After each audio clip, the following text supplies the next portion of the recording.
It's a jolly morning. Would you like to try our peach mango pie with a side of Edgeworth? Because if you do, then let's go ahead and get started.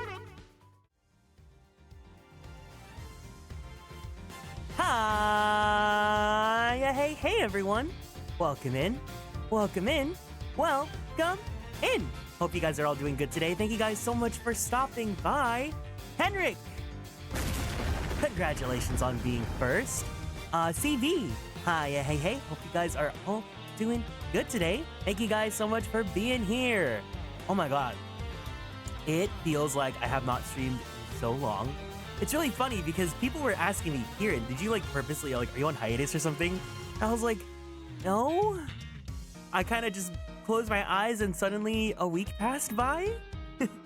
I think, wait, if you look at my Twitch, was the last VOD that we have saved here last week's Ace Attorney? It was. Oh my god. I only had one stream during the week. So we also hung out on Thanksgiving, but I absolutely nuked that VOD because I just was playing my Spotify music, so I usually don't like keeping those VODs on, even if the VOD doesn't save the music. But yeah, no. I hope you guys had a great week. That's my check-in question for you guys. Nothing too crazy. It's just, did you guys have a good week? What were you guys up to? I didn't purposefully not stream. I just didn't have a schedule up because I was like, I don't know, it's Thanksgiving week. I don't know if I'm gonna stream or not. I ended up streaming on Thanksgiving Day, which was a lot of fun. On Wednesday, I think I told you guys, on Wednesday I saw Wicked. On Thursday was Thanksgiving. On Friday, my sister and I went to a K-pop concert. We went and saw 50/50. So that's the group that does, I gave a second chance to Cupid, and now I'm left here feeling stupid. Oh, the way he makes me feel, the love is unreal. Cupid is so dumb. So that was really good. They were really good. It was a really cute show. I was busy with work this week, but I had a fun time with my family on Thanksgiving. Worked on Black Friday. Oh no, I'm so sorry to hear that. Well, I'm glad to hear that Black Friday's over, and you can take it easy, hopefully. Honestly though, I mean, I don't know your experience working Black Friday, but I imagine it's not as awful as it was in years past because now everyone just kind of does online shopping. At least when I went to the mall on Black Friday, and it was pretty crowded, but I imagine it's not as insane as it is. Like today, it's not as insane as it was back then, right? You don't really see people like breaking out and having fights over like TVs and things. Oh, it was busy where you worked at? Oh, I'm so sorry to hear that. My Black Friday core memory, I was like a 9th grader. I was like, what, 14? And I really wanted Rock Band, you know, the game for PS3 where you have the different instruments. You have like the drummer, the guitarist, the bassist, and the singer. I really wanted that game because, you know, it would let friends come over to my place and we'd hang out and stuff, right? And I went to, I think it was Target. I went to Target and I like grabbed the box and like this lady was trying to take the box from me. And I was like, no, fuck you. So I grabbed it and I was just like, no, it's mine. And that's my Black Friday core memory, but you don't really have that now these days. Your job isn't a store to, oh. You work, without like disclosing what it is, do you work in like food or something? Because if it's food, I guess that's like, you know, people are hungry and stuff, but yeah. So I ended up going to a concert with my sister. That was really fun. Oh, you work at an arcade? Damn, going to an arcade on Black Friday would be pretty cool. From a consumer's perspective, not your perspective. But I think that'd be pretty fun. But yeah, I'm sorry to hear that you guys got really busy.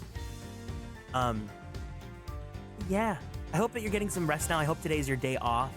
And I mean, at least Cyber Monday doesn't really mean that you have to go, people are gonna go crazy where you're at.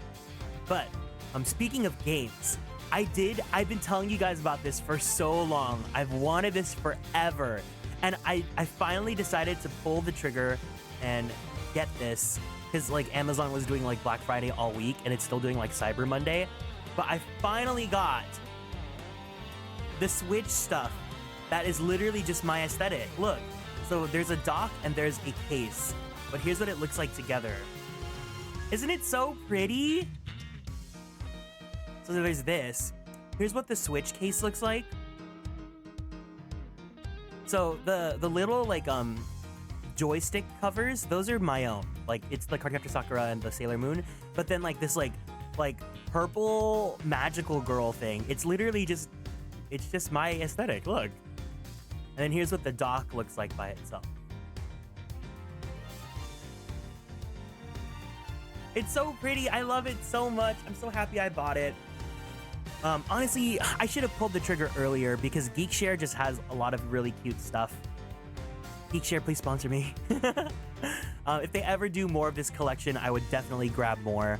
But those are the only two things I got. And then I got like some makeup stuff. But I didn't really go that hard on Black Friday. The deals, like, they're just not really isn't deals anymore these days, which is totally fine because it's like, I guess the shmoney that I'm not spending on Black Friday I could use for like rent or my internet or commissions, I guess. It is Shina Sunday Ra K9 Karobu. Bonnie, thank you so much for 21 months in the Superstar Sub Club. It is in fact not Shina Sunday because we are still in the flashback case. And I don't think they show up in this case, but either way, thank you so much for stopping by, and thank you for rejoining the Superstar Sub Club and producing me, Piroryu-san. I hope you're doing good.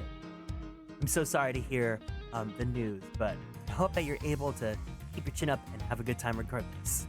But anyway, so I ate chicken nuggets, right? I air fried some chicken nuggets, and like there's some like stuck in my throat right now. You know, like when you eat some food and it hasn't fully gone down your throat and it's kind of just like dangling in the middle and you're just like, ugh, it's so annoying. Thank you for the lurk, Henrik.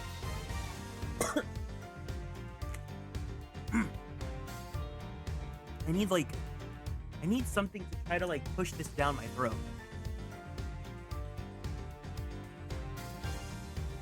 Okay, perfect. I have my ninja pants.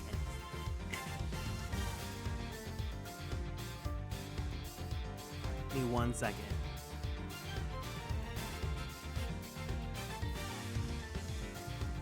There we go. All right. Let's do this. So we are on episode 4 of Ace Attorney Investigations 1. I'm in better spirits today. Had day 3 of a con and it helped me get over the sadness. I'm glad to hear that you had a good time at the con.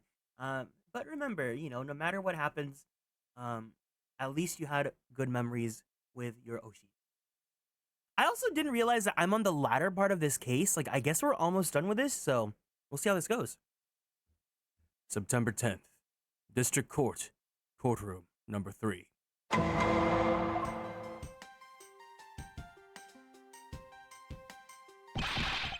What is it now? Is it time for my trial already? I've already told you a gazillion times, pal. I didn't do it. I'll be the judge of that, Detective Gumshoe. No, you won't! I'll be the judge of that! No. I'm the judge around here, and I'll be the judge of that. Why can't you guys be a little less judgmental? Yes, well, speaking of hasty judgments, Detective Gumshoe, I'm afraid I must apologize for an error in judgment on my part. Your Honor, I don't believe you should apologize just yet. We have yet to prove he's completely innocent of this crime. I guess so.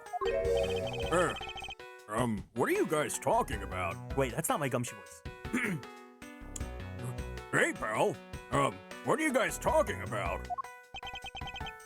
In any case, I would like you to testify as your actions while you were on guard duty. And please remember, you are not on trial. This is all just a part of the investigation. As such, you may still be found to be innocent.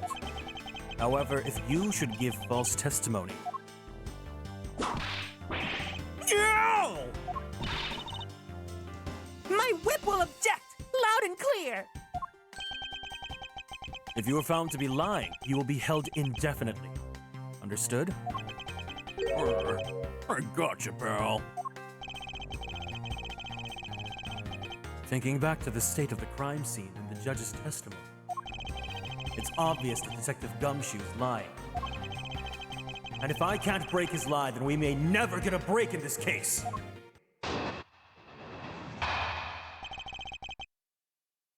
Well, I was on duty. I came down here to this courthouse on Detective Bad's orders. As soon as I got here, he ordered me to stand guard in front of lobby number 2.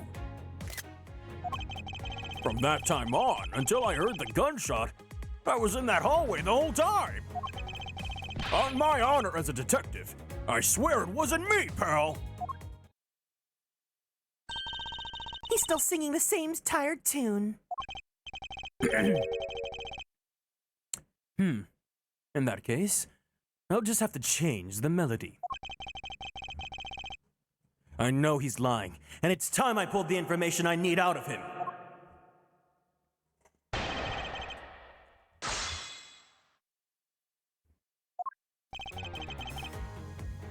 Hold it! So it was really Detective Bad who called you down here? You bet it was, pal! I was left in charge of the pressing while everyone was out, and this call comes in. I want you down here in 1 minute flat, he said.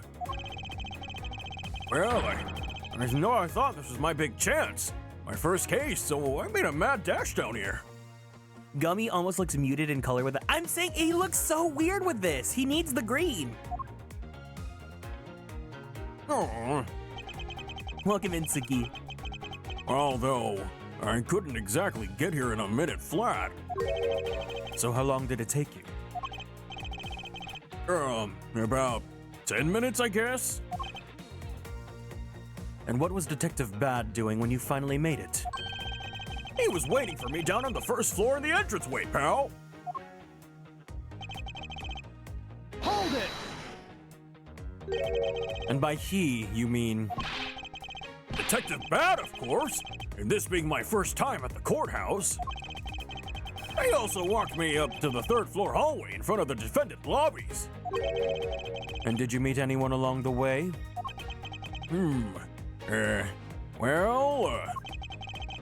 Just as we entered the hallway, we ran into Miss Yu. When he heard from Miss Yu that Mr. Faraday was not to be interrupted, that's when Detective Bad told me to stand guard in the hallway, pal.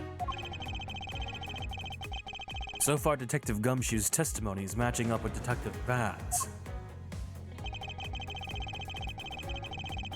Hold it! You claim to have been in that hallway the whole time. However, is it not a fact that you did something while you were in the hallway? Of course I did something. I guarded the door in lobby number 2, pal. What else? Very well then. And what exactly does guarding that door entail? Oh my god, hold on!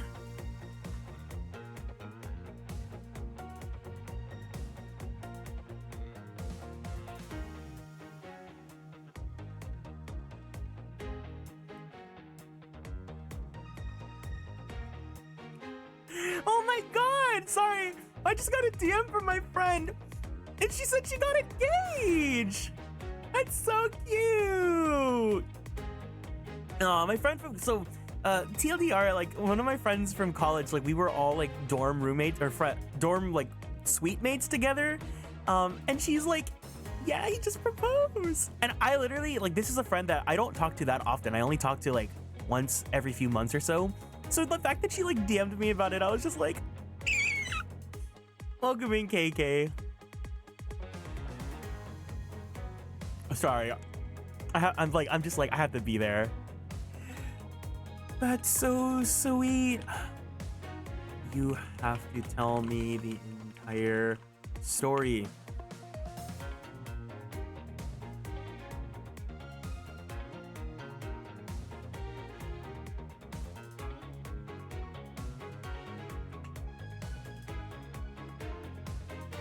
I also said that you guys said congratulations. All right. Well, to put it simply, Oh, I know. It was my job to stand in front of the door without moving an inch. Oh? Detective Gumshoe, you mean to tell me that you didn't take a single step away from the door to lobby number 2? Is that really what you wish to testify to the effect of? You got it, pal. Wait, no, but he went to go eat the Swiss roll. I didn't take a single step away from that door, just like I was ordered not to.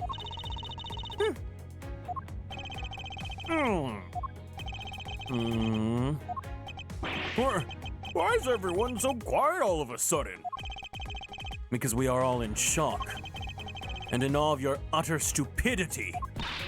Scruffy, if you're going to lie, at least tell us a more believable one. She says thank you, guys. Ouch! But I'm not lying. I should hurry up and bring this insipid testimony to a close.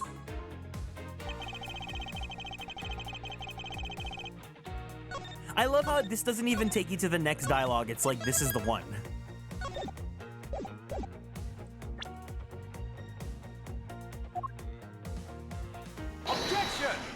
Objection!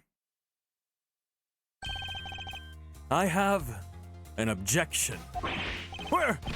What is it, pal?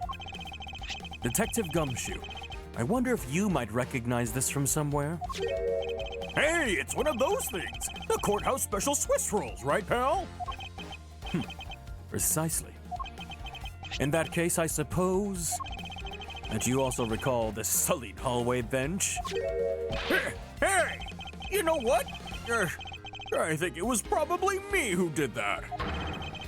Detective Gumshoe, you know you can't go around dirtying up the courthouse like this.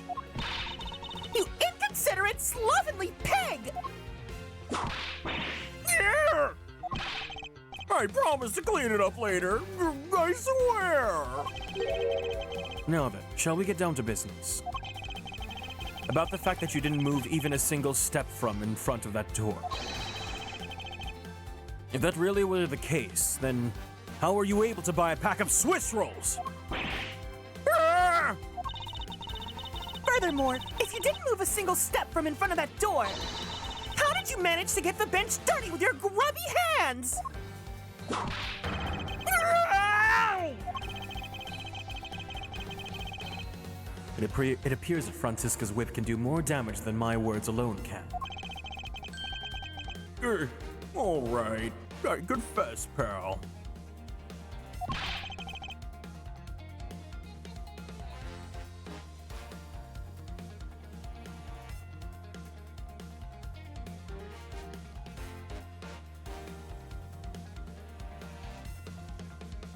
I was hungry, so I bought a pack for myself, okay? I thought I'd get chewed out again if anyone found out about me eating on the job. So I didn't want to say anything. Well, unfortunately for you, I saw you do the whole dastardly deed. I clearly saw you buying a pack of Swiss rolls from the vending machine. Okay. I'm sorry for lying. But that's all I'm sorry for, you got that? Because I'm not holding anything else back. That last statement may sound like it makes sense. However, there's something I don't quite believe about it. Are you sure you're not withholding further information from us? Huh? Of course! Of course not! I've got nothing else to hide, pal! Objection! Oh, if only that were true, Detective Gumshoe. But it is true, pal! I swear there's nothing else! Detective Gumshoe, I'm sure you're aware of the price of a pack of Swiss rolls, correct? Huh? Remind me again, pal. That vending machine out in the hallway is selling packs of 2 Swiss rolls for $6 a pack. And yet, according to you, You didn't have any cash on you until you cashed your $5 annual bonus check. Isn't that right? Let me ask then, how did you manage to purchase a pack all by yourself? Can you provide me with a proper explanation to that? I told you, I bought it by myself, pal! There wasn't anyone else in that hallway with me! So there's no one who could have helped me buy it! Welcome in, Juan. Hope you're doing well today. Yeah, eh. Huh?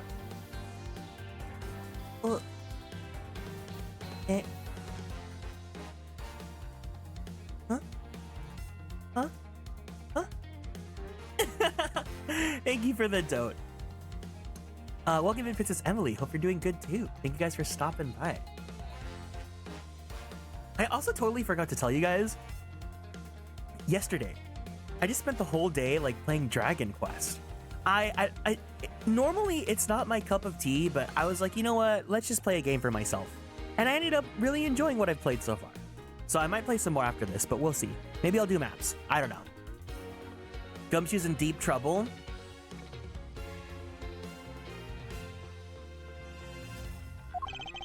Wait, don't tell me. You've got some kind of proof there was someone else in the hallway, don't you? Correct. As if you could. I mean, what are the chances of that? Wait, oh, you do? Of course I do. What? How? What proof do I have that there must have been someone else there in the hallway? Take that! What the heck is that? I knew you didn't really have anything. You prosecutors are all the same, always lying to people. You should stop, you know. Ugh! I refuse to be lectured by the likes of you, detective. Miles, how long do you plan on being strung along by this moronic detective? I have no intention of falling for his lie because there was definitely a second person. Wait, the balloon is not it?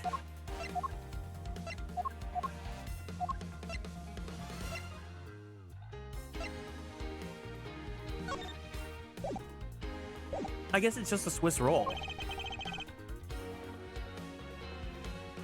Because if he was truly alone all along, then that piece of evidence should not exist.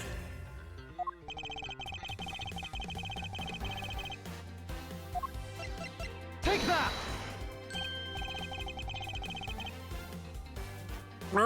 Hey! You showed me that to me not 2 seconds ago, pal! I think you're under the mistaken impression that I bought this pack of rolls. Wait, if you didn't buy it, then that means you must have stolen it! You think? What? I would never do such a thing! All you liars are all the same. You start out as thieves. You're under arrest, pal. I believe you meant to assert that all thieves start out as liars. And in that case, what does that say about you, detective? Ah! This particular Swiss roll was dropped by a certain someone. Go! And there were 2 rolls in this package. You ate one of them, but you then gave the other one to a certain other person, didn't you? No way, pal! You've got it all wrong! I ate both of them!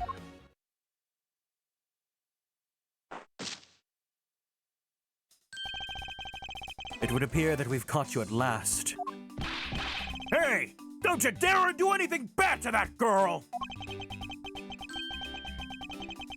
It would appear that they do know each other after all.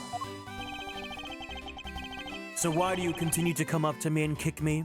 Have I wronged you somehow? I have a name and it's K! K what? K Faraday! Faraday. Are you perhaps Mr. Faraday's daughter? Yeah, this takes place in the past. I'm not a you! I'm K! My name's K! K? My name's K. K? Does anyone get that reference? Ugh. K. You know, Good little girls don't kick other people. Especially not hard enough to leave big, nasty bruises like the way you do. Hi, Ash Frost. Welcome in. Well, then you shouldn't have put Gummy under arrest, mister. Okay. Gummy? I guess she's talking about Detective Gumshoe. What a cute nickname you've given him. Gummy didn't do anything wrong. Oh my god, Mevius, you got it first try. You're right. Welcome in. Kate? It appears that I will still need to speak with her in a bit more detail. Hello, Mumu.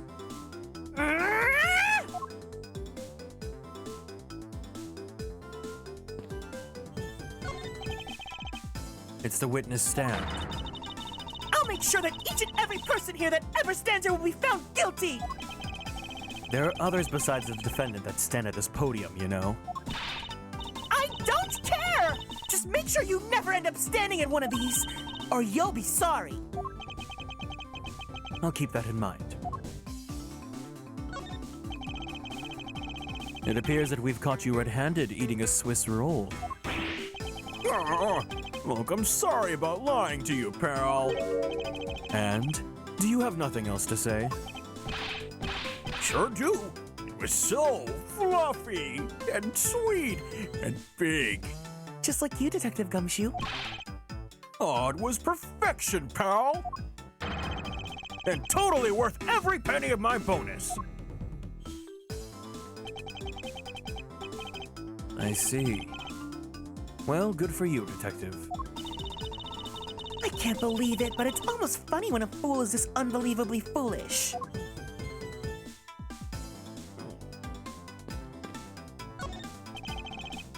Oh, dear. What is the matter, Your Honor? I claim to hand down fair verdicts, but I unfairly cast suspicion on the big fella. If this had been a trial just now, I would have destroyed his life. I am the guilty one.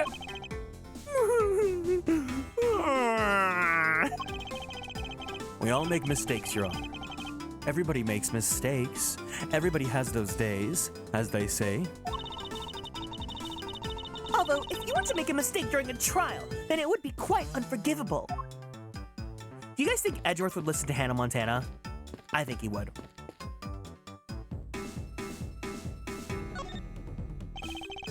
Now then, Kay. She's like a stray cat. I wonder if I should feed her something. Take that! Kay, I promise to give this to you if you calm down. Oh, a Swiss roll! It really belongs to you, though, doesn't it? Yeah, I was saving it for Daddy. Oh.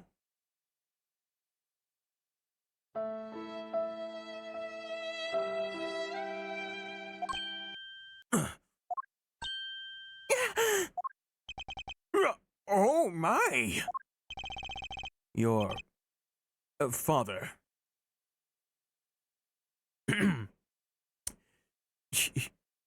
he is, well, Don't you dare say another word, pal! She doesn't know yet! Thanks for watching out for me, Gummy. But I already know about Daddy. I overheard the guards talking. About how Daddy... He's not here anymore. Oh, I'm sorry. I'm sorry I couldn't protect him. Kay. I'm not gonna cry. I'm not gonna cry.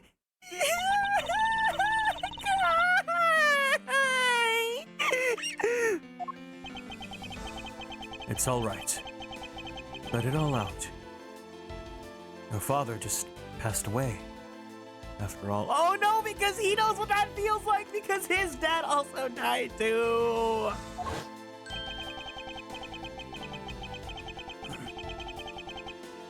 I myself was also involved in a case at this courthouse when I was a young child. A case in which my father, who was a defense attorney, passed away. All of my dreams of becoming a lawyer were crushed into fine ash on that nightmarish day. Even now, the wound festers deep in the depths of my soul. Ever since that incident, I've dedicated myself to locking away every criminal that I can. And now, to have this happen right in front of me. This child, I feel a certain shared fate, a common bond between us. Miles Edgeworth! What sort of gentleman are you? Are you going to just stand there and watch a lady cry? Oh, you're right. Sorry about that. Okay. Here. How about we use this handkerchief here and dry your little eyes?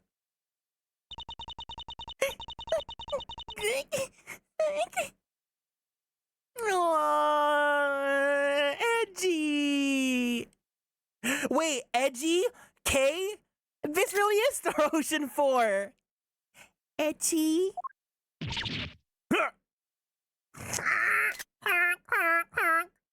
Wait, I gotta insert myself in this for my next, Miles Edgeworth kissing appointment photo. Oh! My cravat! Don't blow your nose on that! I feel better now. Thanks.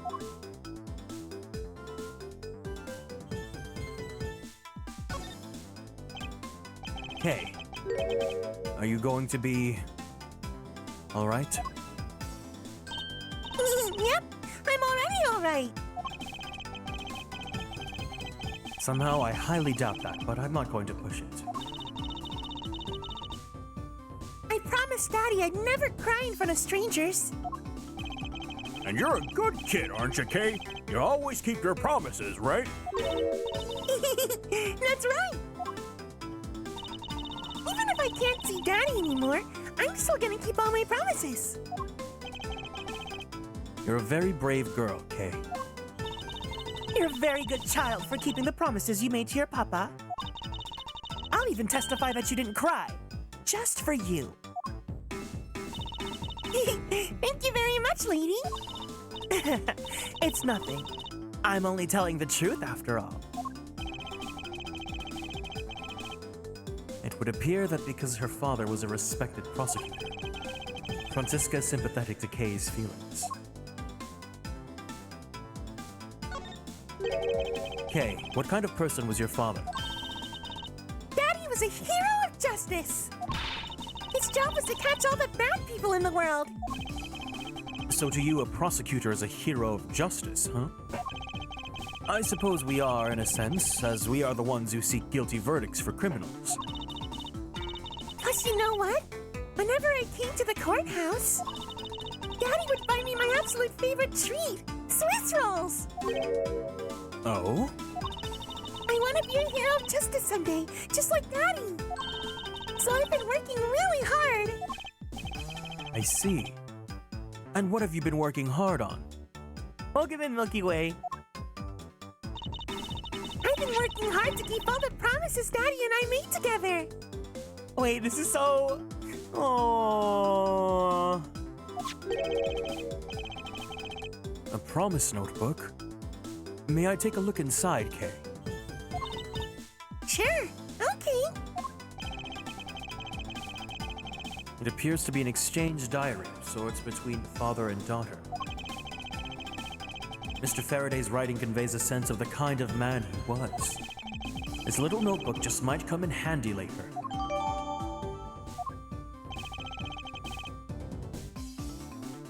Thank you for showing it to me, Kay.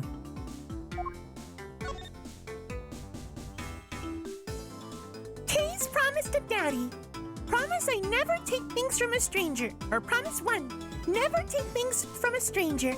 Promise 2, never go anywhere with a stranger. Welcome in, Coffee Cave. Promise 3, always greet people with a smile, even people you don't know. Promise 4, never cry in front of strangers. Promise 5, always try your hardest to learn about things you don't understand. Daddy's job is to make sure that everybody follows the rules. Okay, be a good girl and promise that you'll keep your promises to me. Okay? Love, your daddy. Aww. Wait, that's so... Aww. Welcome in, Osaf. I hope you'll continue to work hard and become a hero just like your father. I'm gonna try. Hey, Kay, I'm a detective that catches the bad people, right? That makes me a hero, too. Yeah, you're really cool too, Gummy. Yeah, aren't I, Kay? What is with the two of them? Hey, head down the verdicts of justice, so that makes me a hero, too. Yes, and thanks to your oh-so-heroic testimony, you almost painted that detective as a vile criminal and sent him off to jail. I'm really sorry about that. I know what it feels like to have a dead father. Yes, I know the feeling as well. Practically every Disney character. Some of us don't have moms. Gummy's not a bad man, okay? Welcome in, Ravi. That poor judge. He's being treated like a vile criminal rather than a hero of justice. It appears that you and Detective Gumshoe are good friends, Kay. Yeah, we're friends. In that case, would you mind telling me a little more about him? So I take it that you ran into Detective Gumshoe earlier. Yep. I was on my way to see Daddy when I saw Gummy standing there. He was standing in the hallway staring really hard at the vending machine, so I said hi. And when was this? Huh? Oh, before everything got crazy? How long were the two of you together? We only talked for a little while, and then we went on our own ways. That's right, pal. Kay and I only talked for a little while, and that's it. Oh? Which means we have now confirmed that Kay was in the hallway during the recess, isn't that right? Ah! You got me! Finn from Adventure Time, you guys had parents? I've never watched Adventure Time. I told you to stop picking on Gummy, mister! Very well then. I'll just have to speak with the good detective in private later. Were you the one who bought this pack of Swiss rolls, Kay? Well, I didn't really have a lot of shmoney. And I somehow made $1 out of all the pennies and quarters I had. But that still wasn't enough, and I really, really wanted one.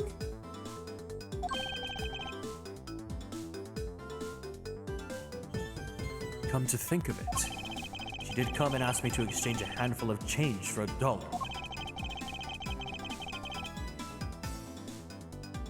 And that's when you came and asked me to change your shmoney, correct? Yeah! Thanks a bunch for doing that, mister! Sure. I have a trench coat that looks exactly like Gumshoe's. No. That's not the right one. This is a flashback, so that's why this one is that weird Castiel beige color. That's not Gumshoe. That's not Gumshoe. The real Gumshoe uses green. But let me ask you, even with that $1, you still didn't have enough, correct?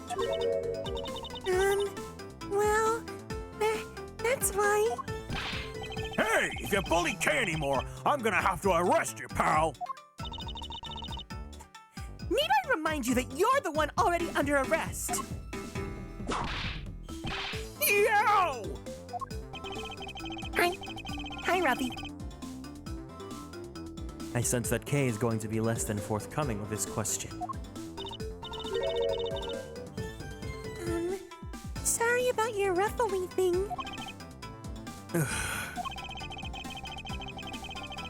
Yes, well, now that it's positively drenched in your nasal mucus. Don't worry, Kay. I have a spare. So here, you can have this one.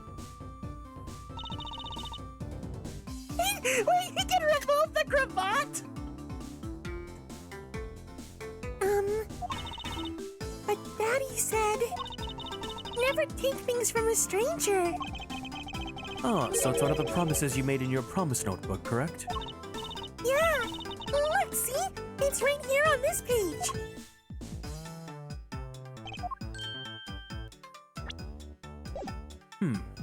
All right then, I'm not giving this to you. I'm merely allowing you to borrow it. You can take it home, wash it nice and clean, and then give it back to me the next time that we meet. Okay. Daddy says never said I couldn't borrow things from strangers. You were lucky the stranger you met was Miles Edgeworth.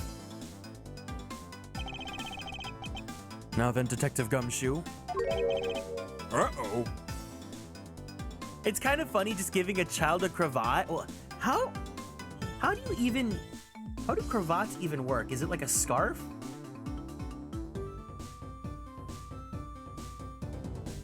Do you tie it around like a scarf? Or is it like a clip-on? Yeah, it's supposed to be a tie, right? So it's like a scarf. Uh-oh. I believe it's now crystal clear. That you were with little Kay in that hallway.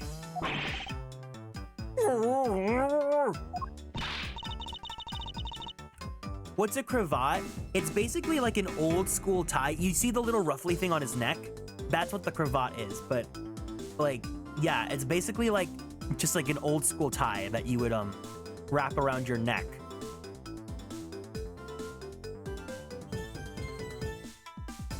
So here's like a picture that has different examples. Well, hold on, it's a WebP. Let me download it as a penig.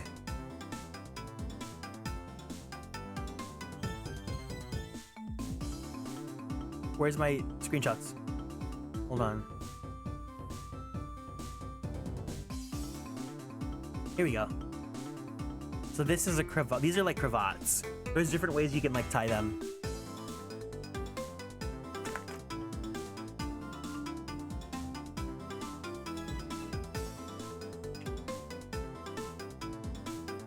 Ah, I still have that chicken nugget stuck in my throat.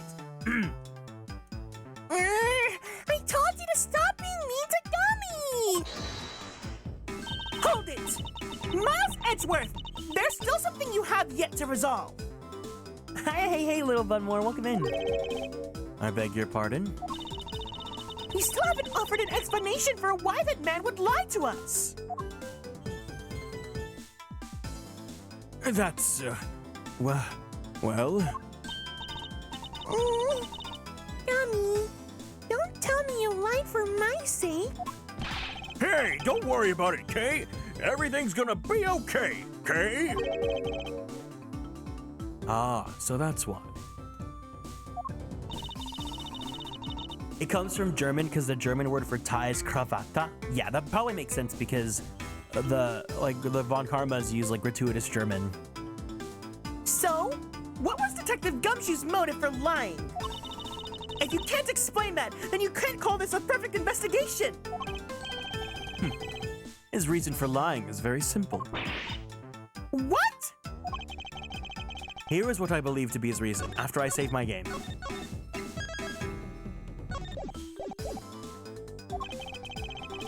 From simple observation of the detective's actions and his interactions with Kay, it's obvious that the detective was lying for the young girl's sake. And this piece of evidence will show you exactly why.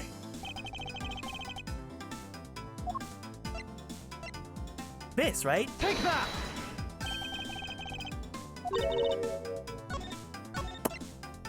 I lied. I do that sometimes.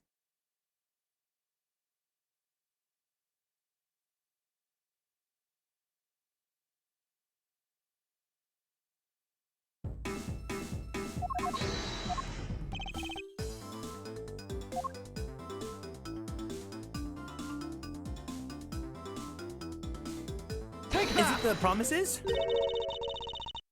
Mr. Faraday in Kay's promise notebook? How does this explain anything? If you could take a look at this page, it's clearly written that Kay should never take things from a stranger. When Detective Gumshoe heard about the promise, he tried to cover for Kay. What a foolishly foolish fool's fool of a foolish fool's reason for a fool! Yo! Gummy, you lied because of me, didn't you? Because I'm your friend, Kay, that's why. Gummy! At long last. Detective Gumshoe, can you please tell me the whole truth now? Guess there's no beating you, huh, pal? Okay, I'll spill the goods. I'd been standing guard for a while. I was getting really hungry, and that snack vending machine was taunting me. But all the cash you had was $5, and that wasn't enough to buy anything, right? After all, the cheapest item in that machine is a $6 pack of Swiss rolls. Yeah, but then like an angel from heaven, Kay showed up. I was thinking about sharing a snack with Daddy, so I wanted to buy a Swiss roll. But I only had about $1 in coins. So we pooled my $5 and her $1 together and bought a pack of Swiss rolls together.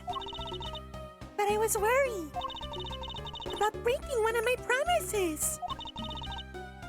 So then Gummy said, Mr. Faraday's one scary guy when he gets mad.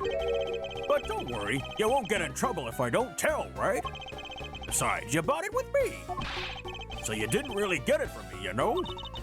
He told me it'd be okay. He told me it'd be okay. And he gave me a whole Swiss roll to save and give to Daddy. Who knew that Scruffy could be so considerate? Indeed. Detective, I take it that you then sat down on the bench and ate the rolls together? Yeah, we split the other roll and ate it right then. The sweet taste of that cake's chocolate. I'll never forget it as long as I live, pal. Anyway, I believe this also belongs to you. Oh, that's from the balloon I popped. It's bad manners to leave garbage lying around, Kay. I'm sorry. Well, I guess I can't blame you for not throwing this one piece away. It was sitting high up on a windowsill where you could never see it. So just this once, I forgive you. But that balloon...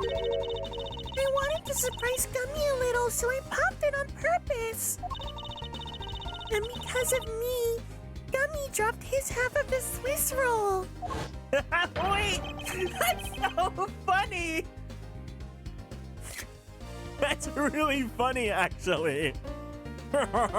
Wow, you really got me there, pal.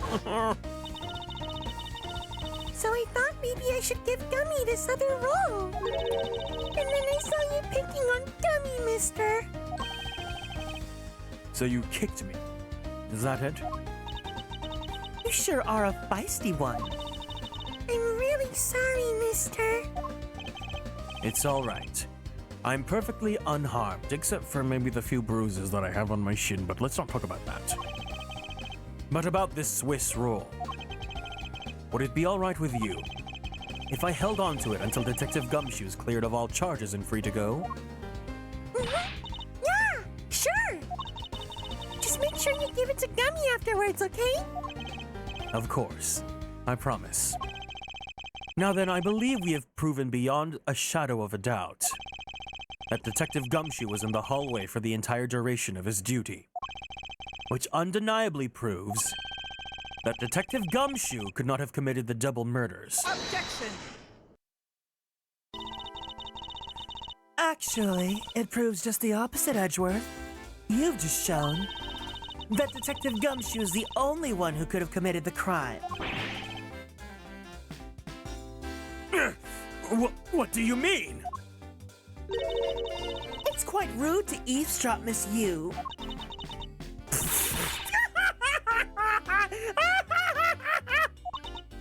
I'm getting lectured on manners by a girl with a penchant for whipping people? What? What? How dare you talk back with such insolence? You're wrong, lady! Dummy's not the bad guy! Oh, and what have we here? What is a child doing here in a courthouse? Bailiff, please take this child away.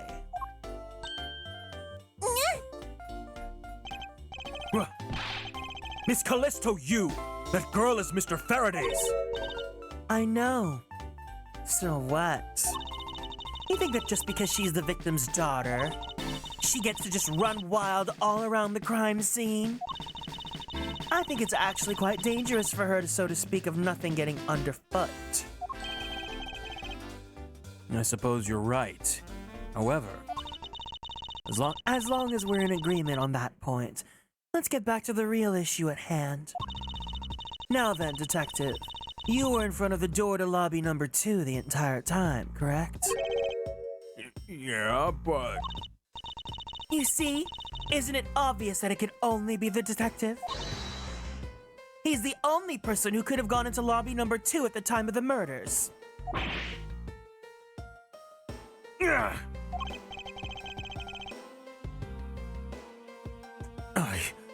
I have no counter-arguments to that. Don't worry, I've already put in the necessary paperwork for his formal arrest. But the investigation is far from over. Oh, that's right. I was going to speak with you about that. Don't you think it's reckless to talk to the suspect out in the open without a guard? I suppose it is. Well, as someone with more experience in law than you, allow me to share something. Always keep a good eye on a criminal, or you may regret what comes of your negligence. Oh, Miles, I can't believe you're letting this woman lecture you like this! This is unforgivable of as a disciple of Von Karma! Down, Tigress.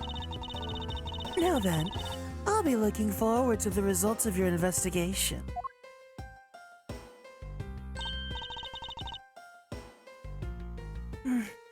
So, we're back to square one, huh? Actually, this is our last chance. I can tell that if we fail to solve this case, Detective Gumshoe will be formally charged under all circumstantial evidence. Oh my god, Kiro style, hi! It's my...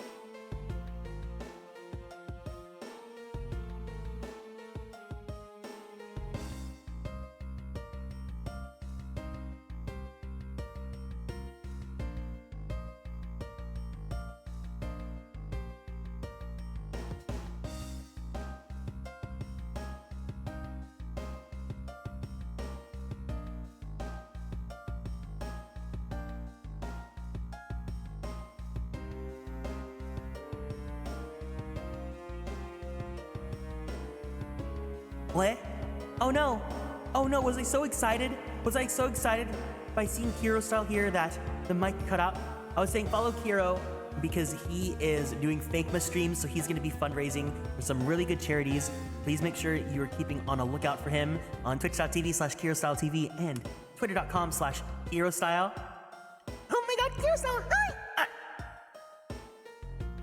That sounds about right. But yeah, please make sure you check out Kiro's Thankma stream. It's gonna be fun, and he's raising for a good cause. And also, he's my best friend. But anyways, I hope you're doing good. This investigation is not over yet. There's still one location we have yet to inspect. It's where Detective Bad and Miss Yu were at the time of the crime. Lobby number 1.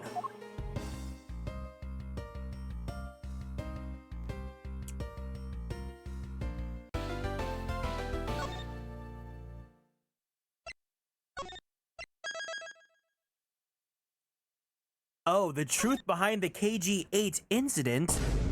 All right, let's do it.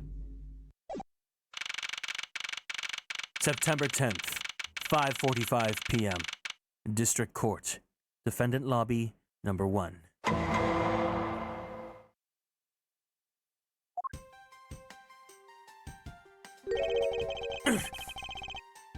What is this incredibly overpowering sweet scent? It smells like flowers. Uncle Bad, is this it? Isn't that Detective Bad and Kay over there? It looks like she managed to escape the bailiff. No, that's not quite it. Aw, too bad. But it's so pretty. I think you're a bit too young to be wearing that. But since you found it, I guess I can let you keep it. Thanks. I'll treasure it always. Those two seem to get along rather well. Is it not obvious? He's the killer! He's the killer!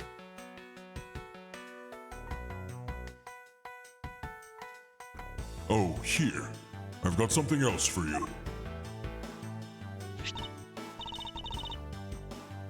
Yay! Thank you, Uncle Bad. Earlier, I ate one of these with gummy. Gummy? Oh, you mean gumshoe?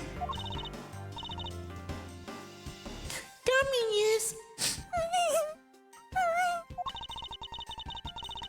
He was trying to be nice to me because I was gonna get in trouble. And then he got in trouble because he lied to protect me. Gummy. I know he didn't kill Daddy.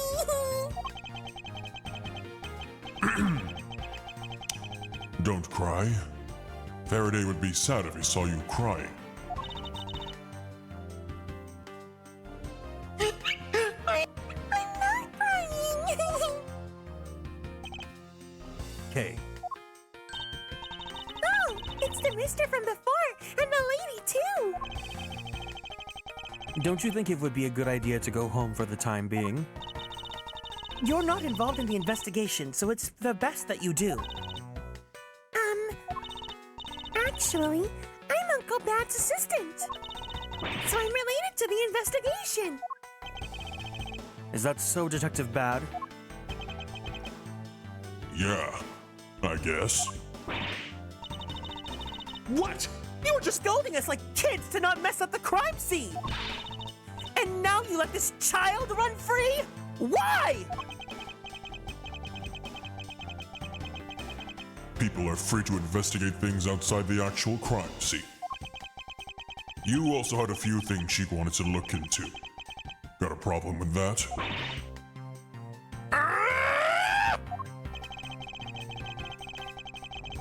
I don't have a problem with that, but I'm curious as to what Miss Yu is looking into. Uncle Bad, I'm gonna go look somewhere else now, okay? All right, I'm counting on you. Oh, that's right. Hey, mister. Yes, what is it? No, Gummy really isn't a bad guy. I mean it. So please, find the real bad guy, okay? Well, the real bad guy's your uncle, okay, Kay?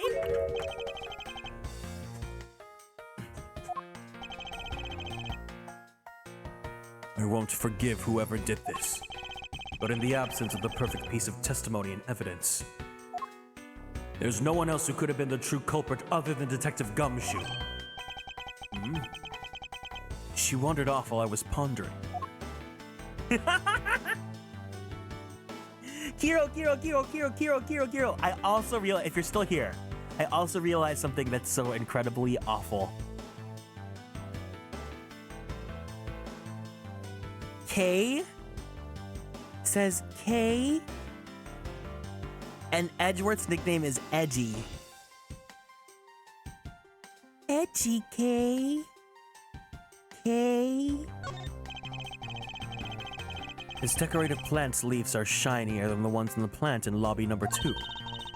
That's probably because it's next to the windows where it's easier to photosynthesize. No? Okay. You may be right. Plus, the curtains are always drawn in lobby number 2. The caretakers of this courthouse don't think enough about the plants, do they? That's because they're the courthouse's caretakers, not a bunch of botanists. Bye. No!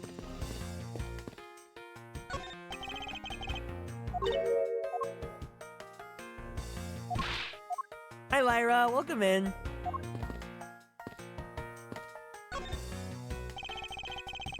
Detective Bad, what exactly was Kay searching for? Nothing that concerns you, boy. Oh, and I suppose that has something to do with Kay. It does, because she's Faraday's daughter. Anyway, hurry up and get to the point. I wanted to tell you something, but I forgot. It's okay. Don't worry about it. Maybe you'll remember. I don't have time to waste.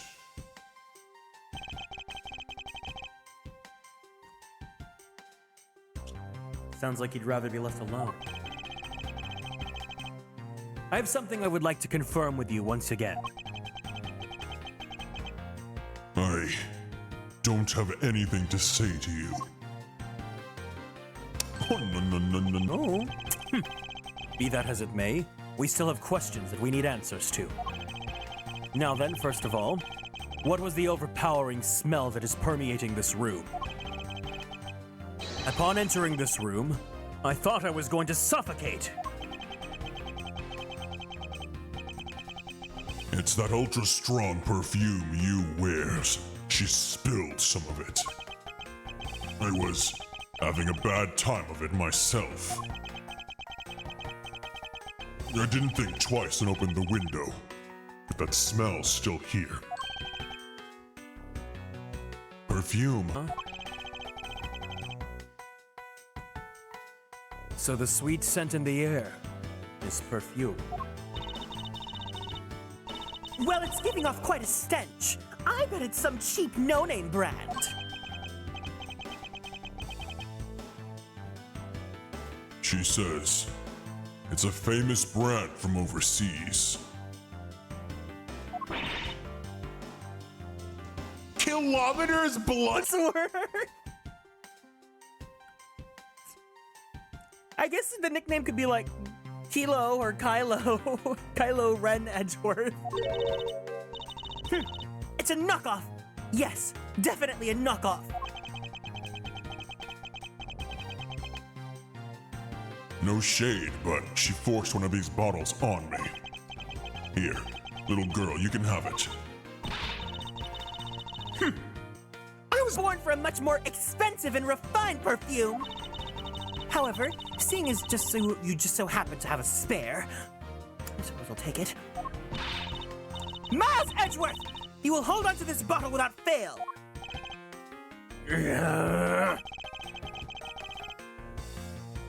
Why can't she ever be honest about her wants? Angers.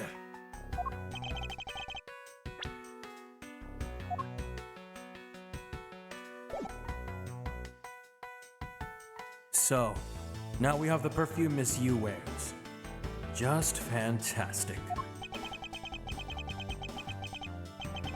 Is that all you wanted to talk about? If so, I'm going back to investigating. Actually, I still have a few other things I would like to inquire about.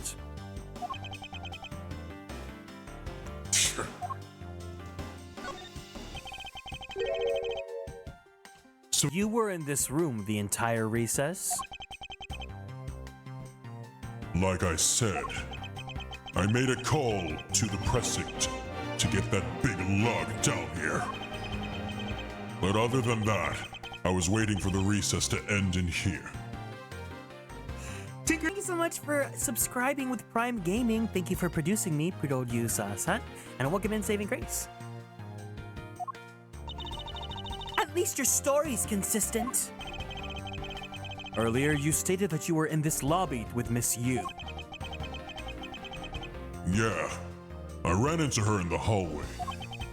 She said she wanted to talk to me about something, so we came in here.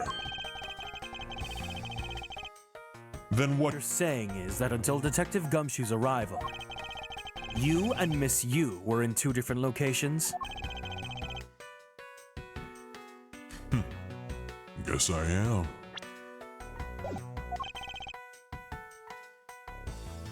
Interesting.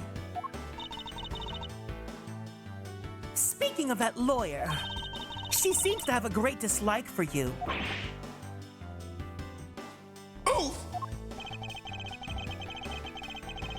Let's see. Miss Yu is the sister of the victim of the KG-8 incident.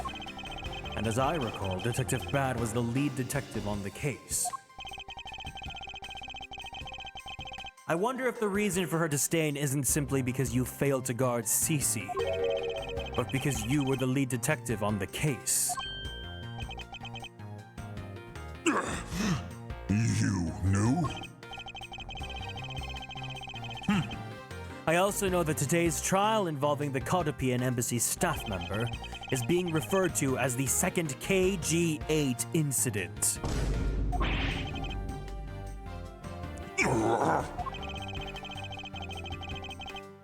Now then, Detective, I believe it's time you were honest with me and told me the truth behind your relationship with Miss Yu and Mr. Faraday.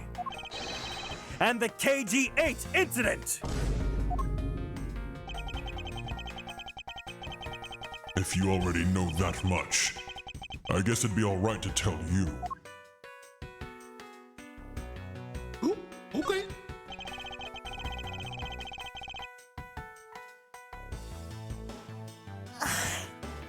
Now then, I'd like to ask you a few questions about the KG-8 incident. It's not exactly a happy story. Other than the people who were directly involved, you two will be the first to hear what I'm about to tell.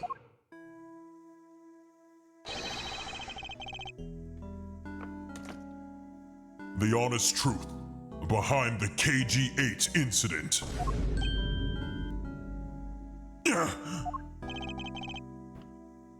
Faraday, you and I. As you already know, we three were involved with the KG-8 incident. Faraday and I, we were originally on the trail of a smuggling ring. You mean the smuggling? Case involving one of the Amino Group's secretaries? That trial was just a front. A facade?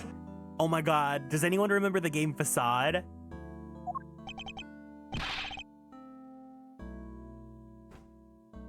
Yes, but the case became tainted.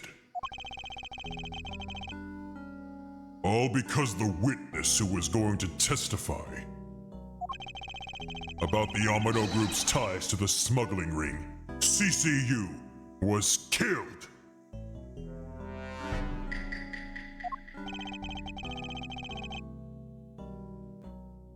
Then, what became of the secretary who was arrested? The one where you can either heal a relationship or make it worse? Yes, just like Mario Party.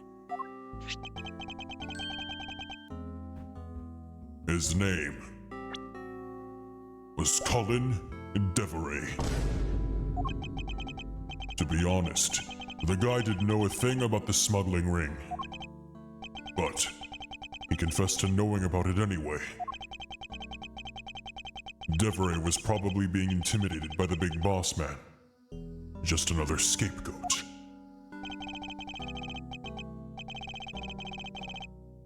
The boss man of the Amino Group. He can't seriously mean Mr. Ernest Amino. It can't be right. It's probably just Detective Bad's personal hypothesis. What is he trying to do, suspecting Mr. Amino of being involved with smuggling? I suppose it would have been quite difficult to secure an acquittal after he confessed. But the man who killed CCU, Manny Cochin, was a completely different person. But since he's already been acquitted once of her murder, Mr. Faraday, how could could you let him go? If I remember correctly, I heard that Mr. Faraday had an important piece of evidence stolen from him.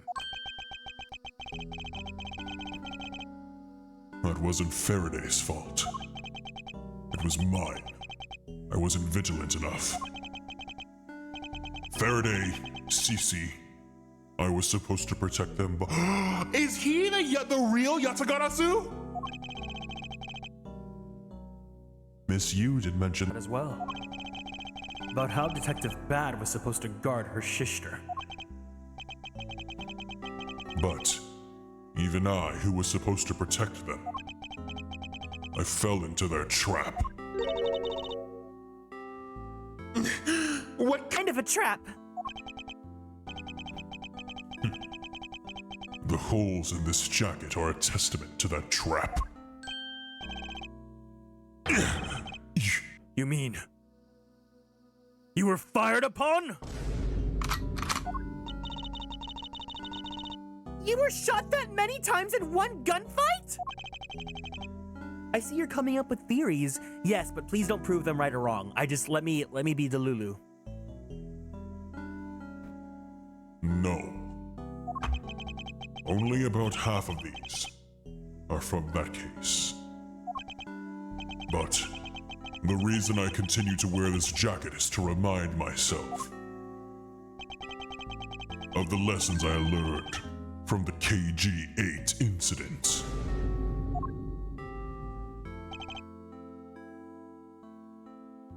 I see.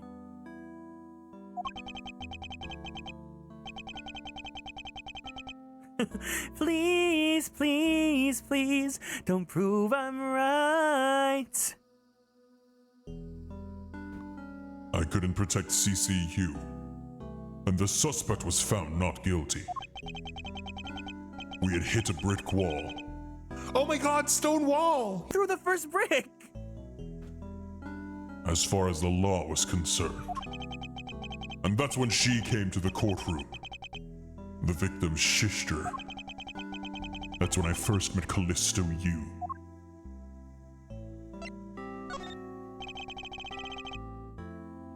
About when you first met Miss Yu. It was on the day the verdict of the KG-8 incident was handed down, was it not? Yes. Faraday and I, we apologized to her from the bottom of our hearts. It was all we could do. But just saying you're sorry won't bring my sister back, she said. And then she gave me a hard slap across the face. Well, she certainly had a lot of self-control to stop at just a slap. If it was me, not even 100 lashes would have been punishment enough.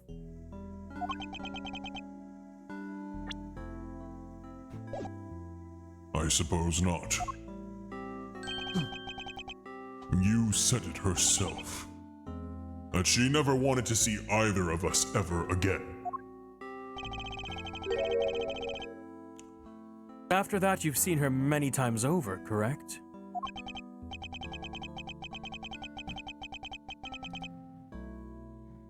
Yes. Faraday and I, even after the KG-8 incident had come to a close, we continued to hunt down the smuggling ring and got involved in a variety of cases.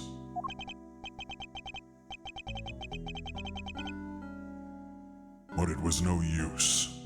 We cracked down so many different cases. But the result was always the same. We couldn't find the real mastermind behind the ring.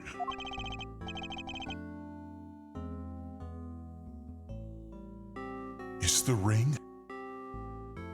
Really that big?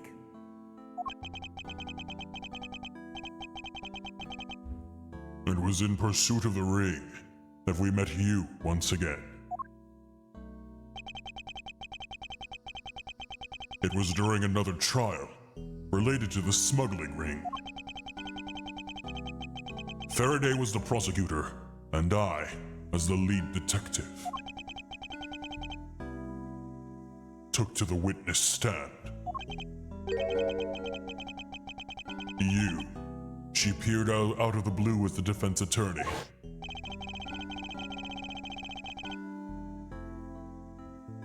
Her client was related To the smuggling ring, and she was defending them. Wait! Why is the file she's holding so huge? It's like comically large.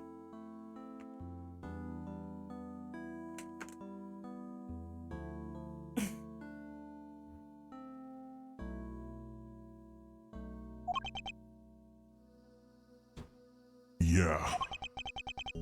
You was pursuing the ring as best as she could as a lawyer. I think she defended Rel this time, for the same reason. Come to think of it, Miss Yu did say something to the same effect.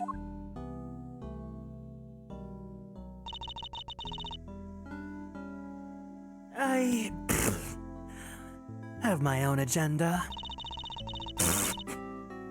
I'm still on the hunt for leads regarding the KG-8 incident. All right. And for that, you've not a single qualm about defending a known killer? Don't put words in my mouth. I said no such thing. The only way I had to get close to Mr. Rel was to be his lawyer. I had no intention of covering for him. Ever. So don't you dare suggest I was going to. It doesn't matter what her reason is. Helping a criminal is just despicable. you're so naive, little girl. I could have stolen this lollipop from you. That's how naive you are. How dare you It's the daughter of a Von Karma! Just like us, you felt that she had hit the limit of what the law could do. That's all.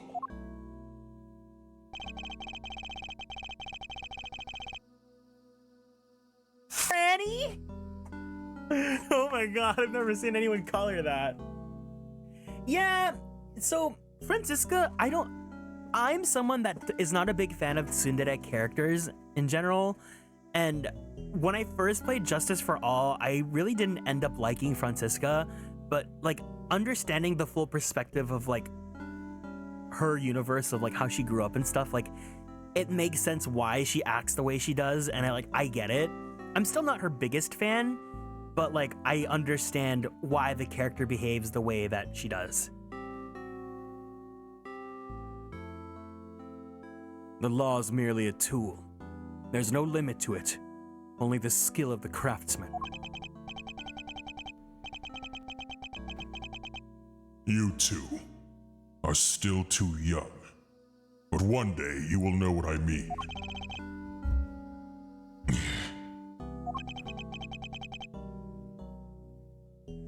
But enough sidetracking.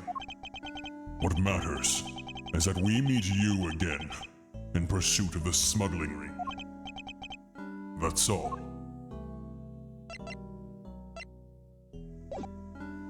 Oh, oops.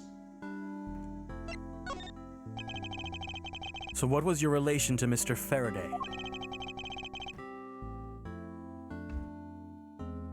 You even seem to know Kay fairly well.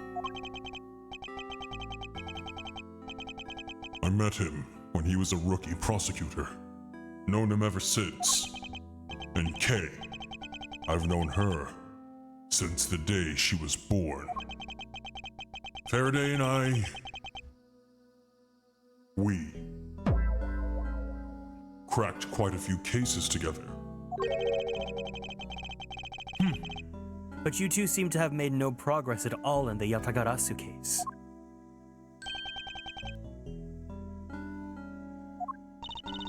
Did we touch a nerve?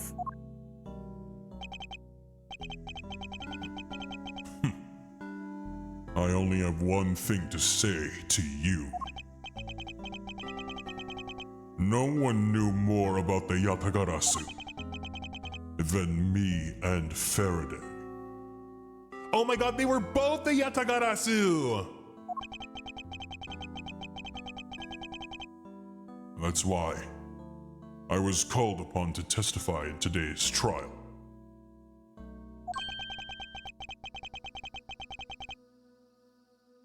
To prove that Rel was not the real Yatagarasu.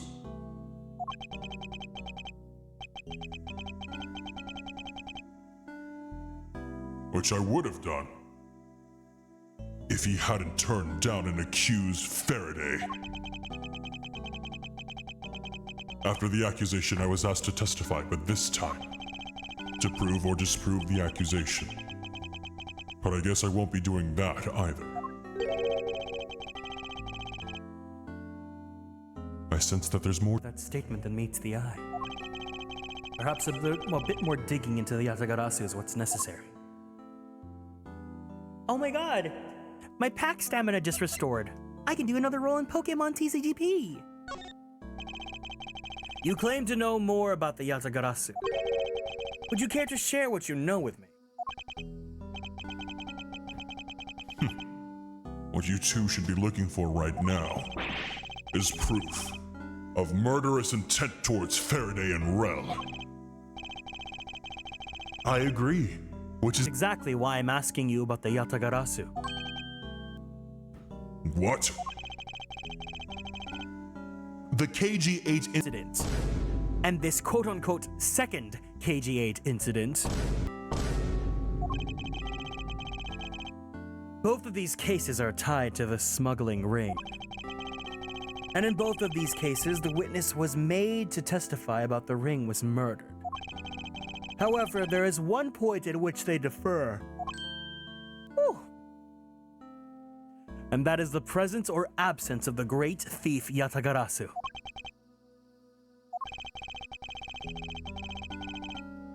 Mr. Rel claimed to be the Yatagarasu.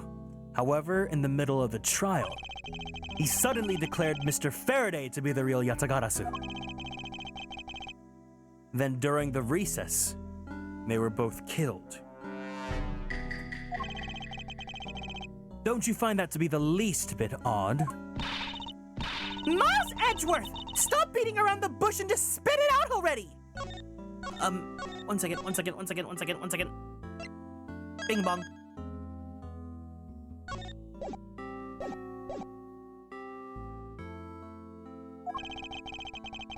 I believe there must be some reason that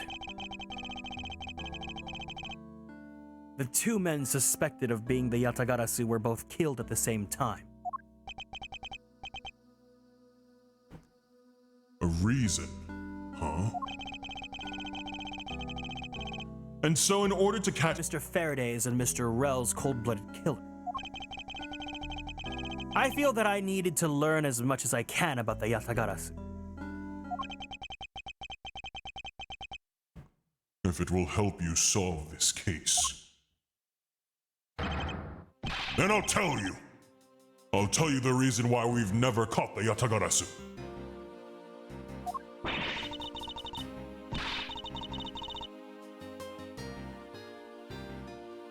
What was that sudden outburst for? You almost made me whip you by accident! Ah! It still quote-unquote accidentally whipped me anyway. There are three main reasons why the Yatagarasu will always be one step ahead. First, the Yatagarasu always knows the exact location of the target object. Second, the Yatagarasu always knows exactly how to disarm the security system. Third, the Yatagarasu doesn't leave a single shred of evidence behind. Ever. I see. So those are the Yatagarasu's special traits. Sounds like an incredibly elusive thief. The Yatagarasu has never been caught on tape, never tries to draw anyone's attention, and would never do something as lowbrow as commit murder. That's how I knew that Rel wasn't the real Yatagarasu right away. But you can't use that. Sort of logic on its own to prove that he wasn't. Listen, little girl. I'm not done talking yet.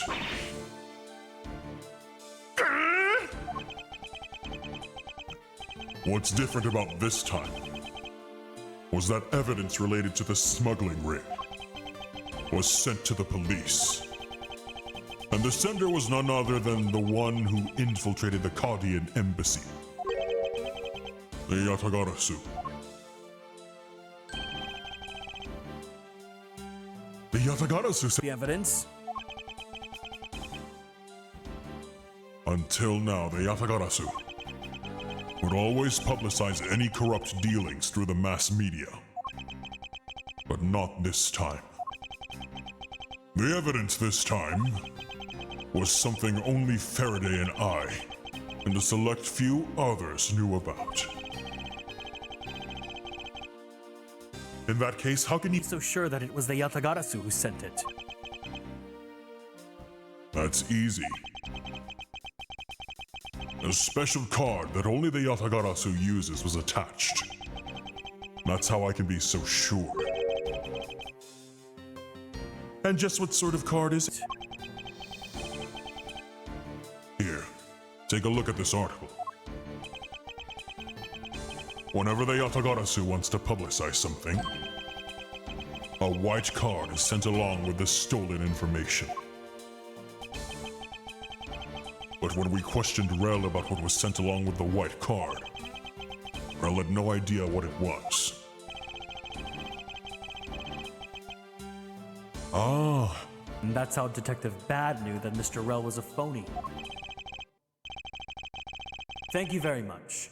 I have a much better understanding of the Yatagarasu now.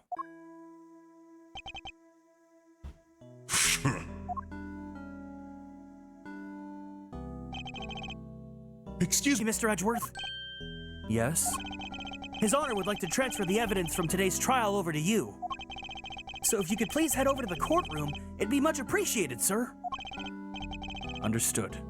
I'll be there shortly. Detective Bad. What does the law mean to you?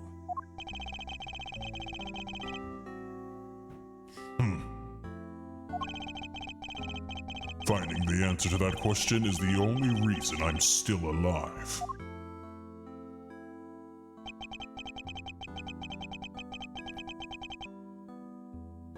I became a prosecutor to find the answer to that question myself. And to play a part in ensuring that all criminals everywhere are found guilty.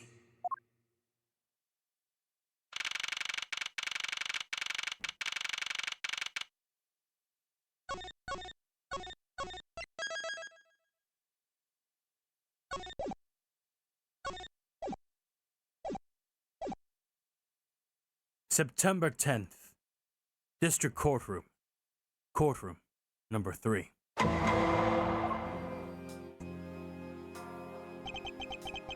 Oh, it's you, Mr. Edgeworth.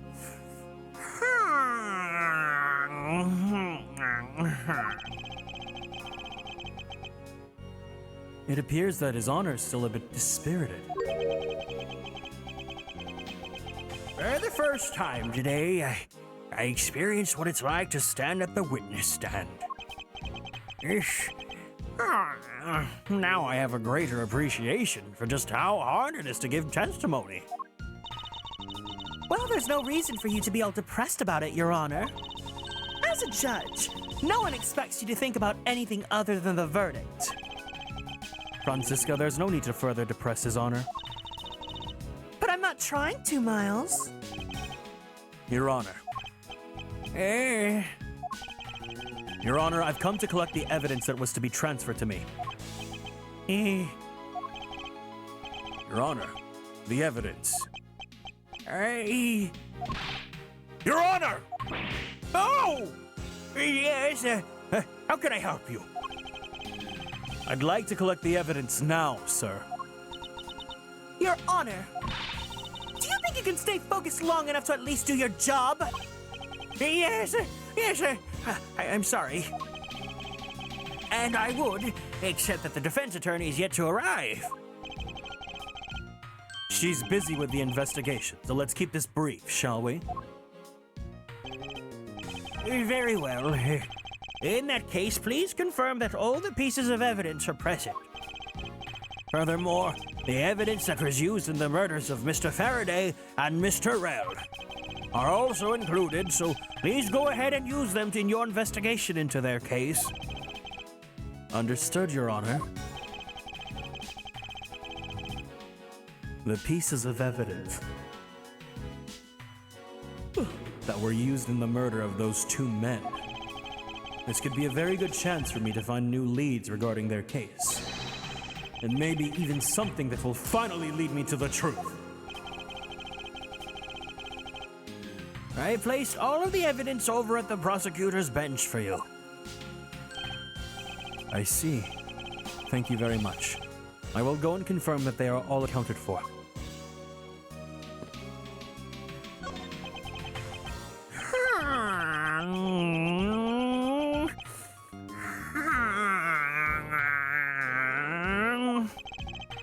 It would appear that the judge is still a bit dispirited. Stop that! You're being so depressing!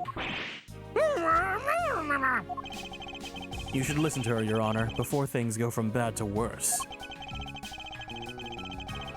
Although it can't really get much worse for him other than to be whipped by her.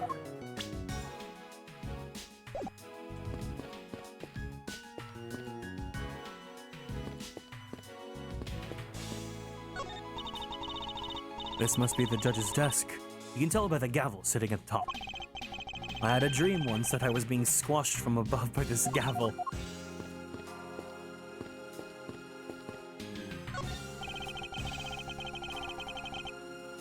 Evidence that Miss Yu prepared is just sitting here on this table.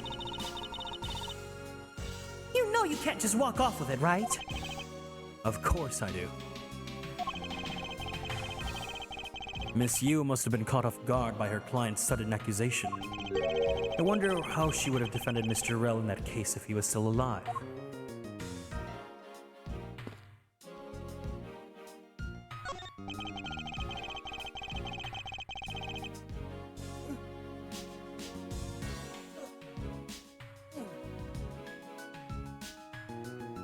Terrifying how many people have that same dream of being crushed by a gavel. Man, what was my last dream recently? My last dream was about... I think it... Oh. My dream... My dream was like one of those, you know those, my uncle works for Nintendo memes, right? My dream was that I was friends with someone that worked for Capcom and was like, hey Kieran, guess what?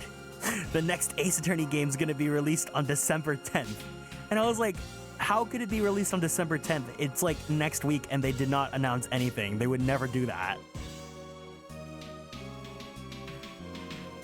So this is the evidence related to today's Kotopian Embassy trial from Mr. Faraday's bag.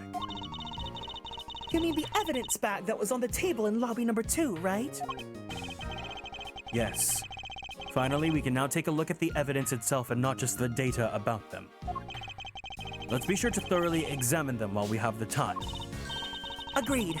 I want to take a good look at all the evidence from the embassy murder, too. And why is that?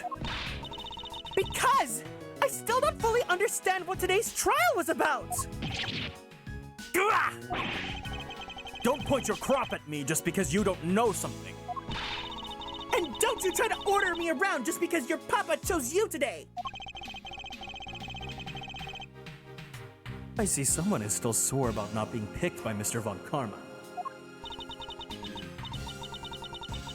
It's also real to see the knife up close. So we have the knife, the gun, an envelope, and what's this organizer doing here? Oh, that's right. I completely forgot to tell you. About what, Your Honor? Welcome in, Angora. He found Mr. Faraday's personal organizer inside that evidence bag of his. Detective Bad requested it be passed along to you. He said it would help with the investigation. Detective Bad said that. What a strange stroke of luck. Well, never look a gift horse in the mouth. We might as well flip through it, too.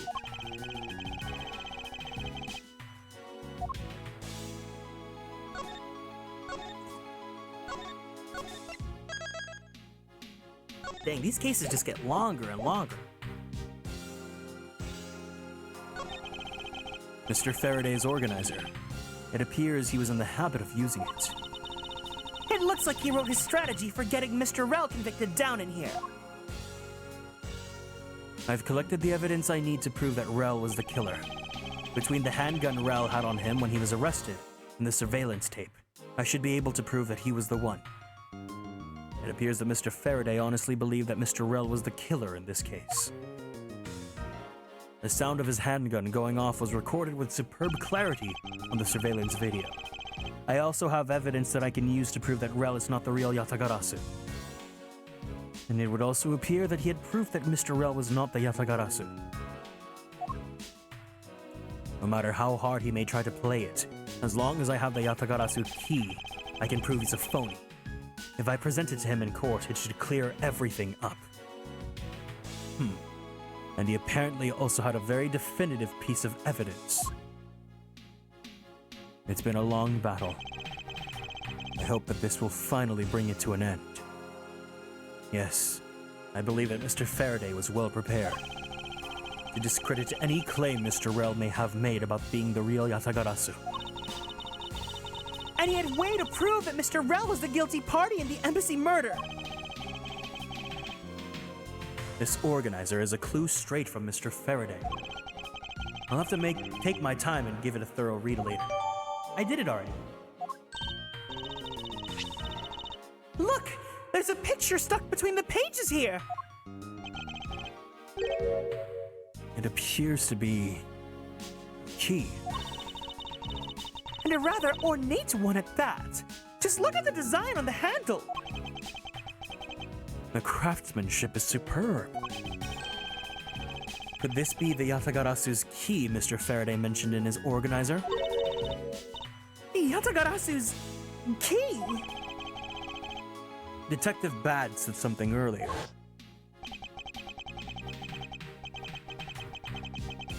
What's different about this time was that evidence related to this smuggling ring was sent to the police.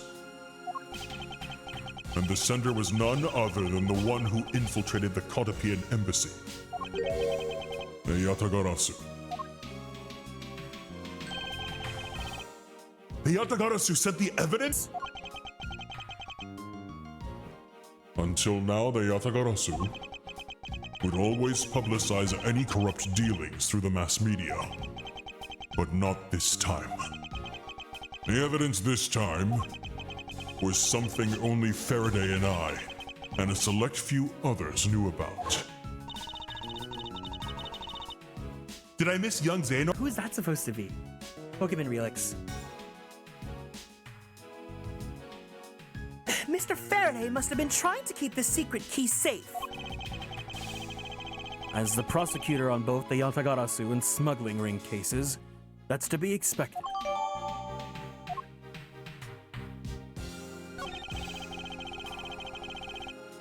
I took a quick look through the documents before the trial started.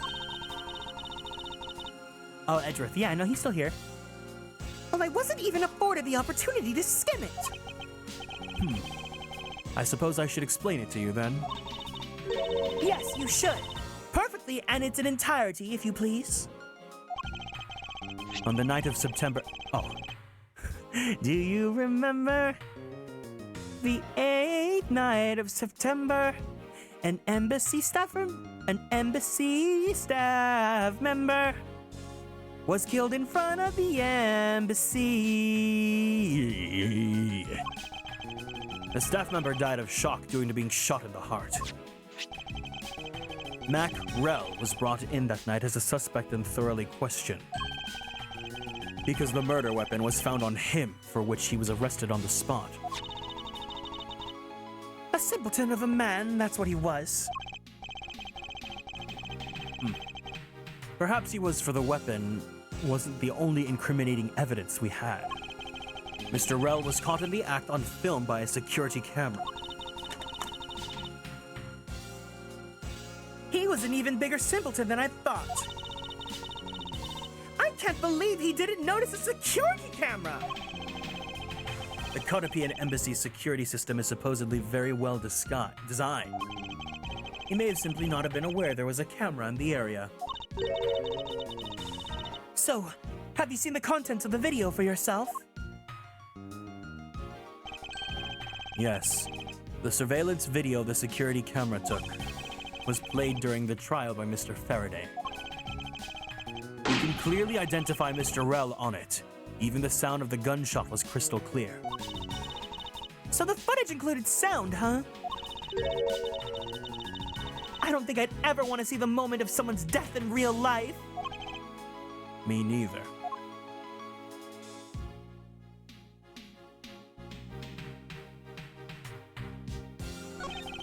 This gun was originally used to kill the Kotapian Embassy staff member when the crime was reported. The responding police found Mr. Rell still holding it, which led to his immediate arrest. And then, this gun took the original shooter's life. How ironic. Indeed. There doesn't seem to be anything else we can learn from this piece of evidence.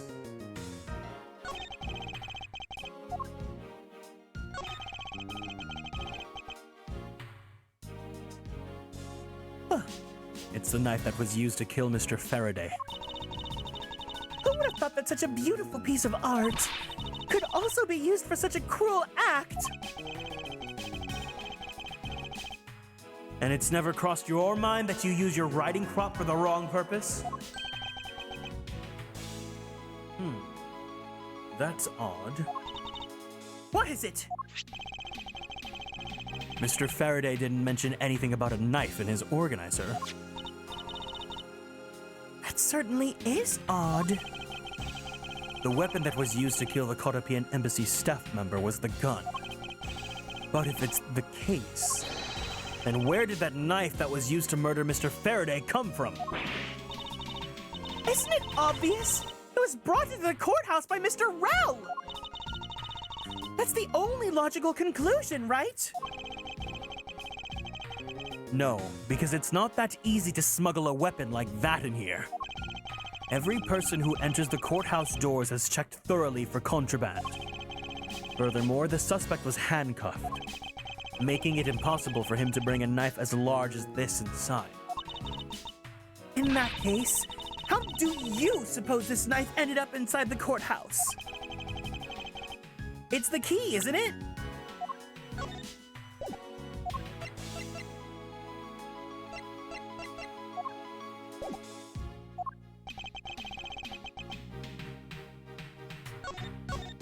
He says I need to think carefully, that means I save. I need to think carefully here. There's nothing related to the knife written anywhere in Mr. Faraday's organizer. However, it is a fact that this knife came from Mr. Faraday's evidence bag. Conversely, there is one item listed in Mr. Faraday's organizer that no one has claimed to have seen today. So in order to solve this mystery, I believe I will need to take another good look at the evidence. Miles Edgeworth, can I take the fact that you have yet to answer me to mean that you don't have an answer for me? Actually, I do know the answer, Francisca. What?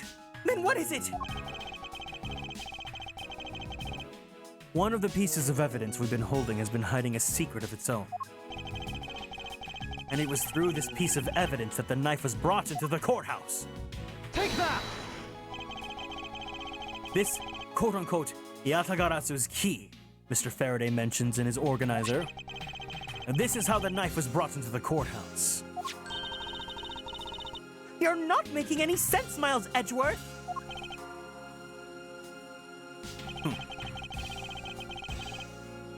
You need to just look a little bit closer, Francisca, to see what I mean. Don't the color and documentation of the key's handle remind you of anything? They do remind me of the knife. Very good. Both the Yatagarasu's key in this photo and the murderous knife have this very unique design on their handles. Furthermore, even though Mr. Faraday mentions the Yatagarasu's key, the only object we found at the crime scene was the knife. You don't seriously mean to say... It appears that you've finally caught up.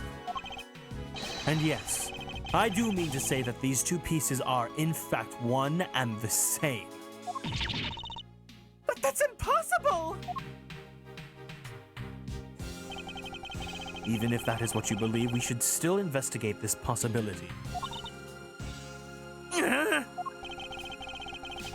Now then, let us examine the knife in a little more detail.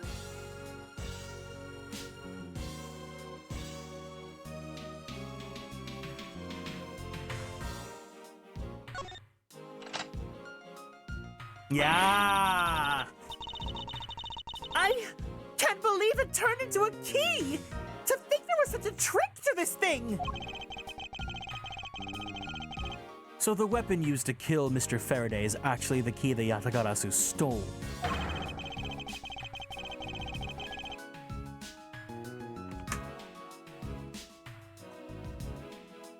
This piece of information is more critical than anything we've learned up until now.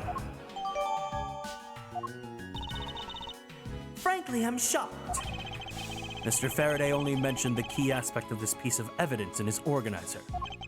It's possible that even he had no idea that the key was hiding a knife blade inside. But if that's true, then only someone who knew about the key to the knife trick could have killed Mr. Faraday! Even among law enforcement, this key was top secret.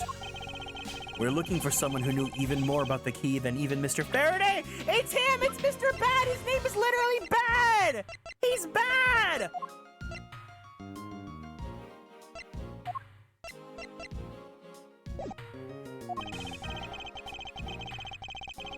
Meaning that the only person it could be is the one who sent the key in the first place. The great thief Yatagarasu. And maybe Mr. Rel really was the Yatagarasu. And he was the one who killed Mr. Faraday. Isn't that one possible scenario? No, not really. Especially since Mr. Faraday was absolutely convinced that Mr. Rel was not the Yatagarasu. Besides, as Detective Bad said earlier, But when we questioned Rel about what was sent along with the white car, Rel had no idea what it was. I see. I guess the person who knows the trick behind this key is someone else, and that person is the real Yatagarasu. it seems that this key is truly the key to solving this case. Knife data uploaded in my organizer.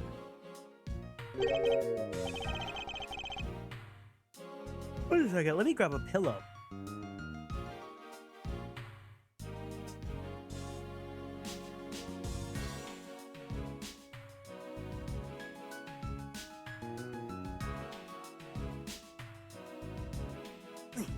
I got this back pillow from Daiso that looks like Kirby. That's odd. We're short one piece of evidence. And the piece that's missing is the surveillance video that was played in court. The surveillance video? How could a piece of evidence just disappear? Where did it go? The video showing the moment in which Mr. Rel committed the murder. Where could it have gone indeed? Are you done with your inspection of the evidence? Yes, I'm finished. However, Your Honor, I am missing a single piece of prosecutorial evidence. Your Honor, were you derelict in your duties? What? No! You dare not lick my duties! What do you take me for? No, Your Honor. The most important piece of evidence in today's trial, the surveillance video, is not among the evidence you laid out for me. But I brought Mr. Faraday's whole bag with me from the crime scene. Maybe the tape is still out there somewhere at the crime scene.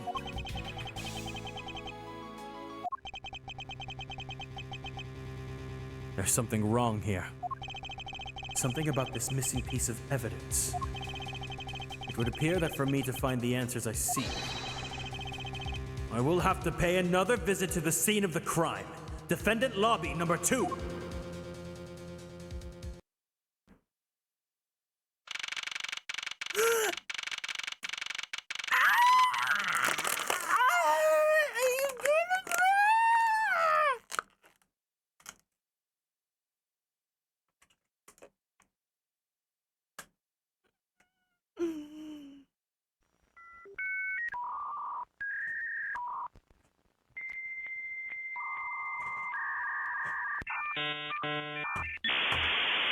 Laying in a suit? I just dropped my AirPod. Hold on, I can't find it now.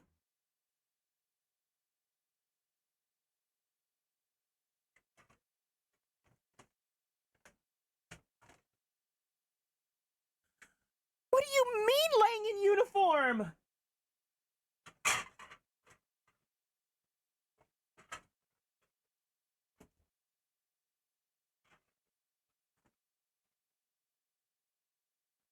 Oh my god. I'm not ready to see the portrait.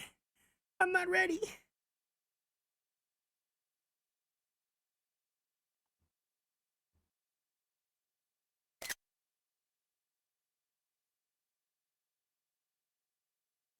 I'm not ready, guys. Don't ever make me do a ranking on Ace Attorney Men. I'm not gonna come out of it safe. September 10th. District Court, or 6 p.m. District Court. Defendant lobby number 2.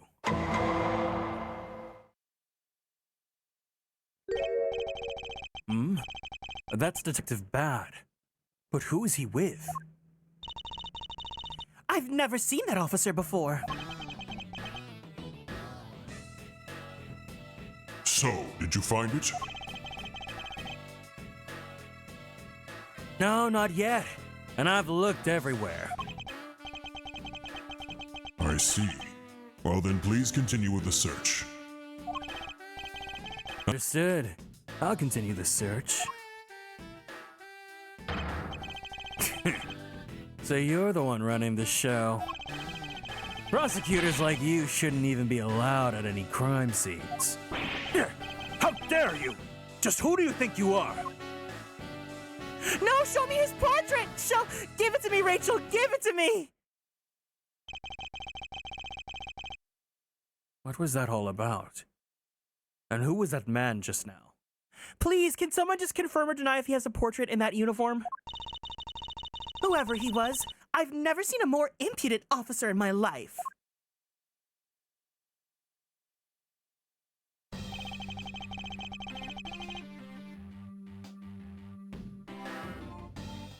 Does he even know that we are standing right here behind him? I know you're standing right behind me. What do you want, kids? Looks like you were paying attention after all. Of course I was. I have eyes in the back of my head. So that mirror isn't for vanity's sake. Hold on, I gotta look for it. I don't care if I get spoiled. I need to see the portrait. Wait, why when I look him up, he doesn't show up on the Ace Attorney Wiki? The first result is Heroes Wiki.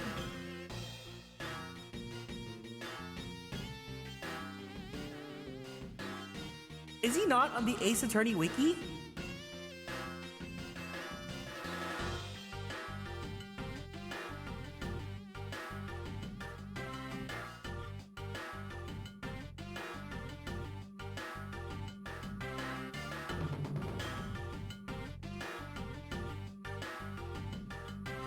He doesn't have a portrait in...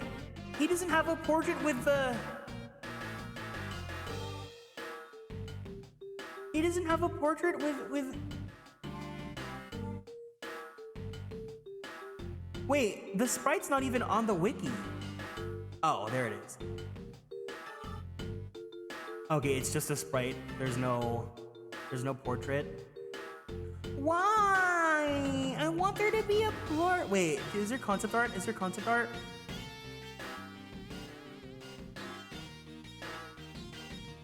Oh my god. There was a concept art where he was just fully shirtless.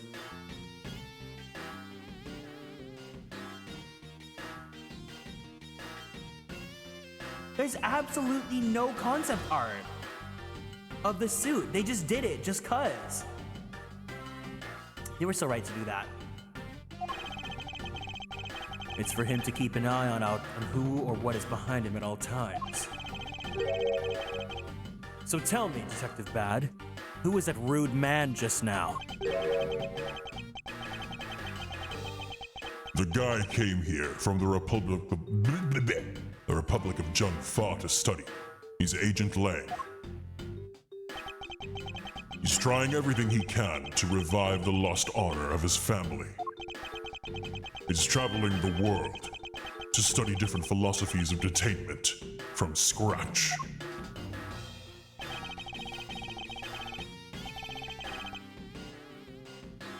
By visiting various police Departments around the world, he has a lot of dedication. Just so you know, I'm fully expecting a whole 45-minute video putting all the male characters from Ace Attorney into a tier list. Only after I finished. Okay, how about this? How about this? This is my negotiation with you guys. Once I finish the entire Ace Attorney franchise, as in after we finish Investigations 1 and 2, Spirit of Justice, and if I'm able to stream it, Leighton vs. Wright. After that, we will do one stream that is probably going to be like 3 hours long. It's a mega tier list on every single Ace Attorney character.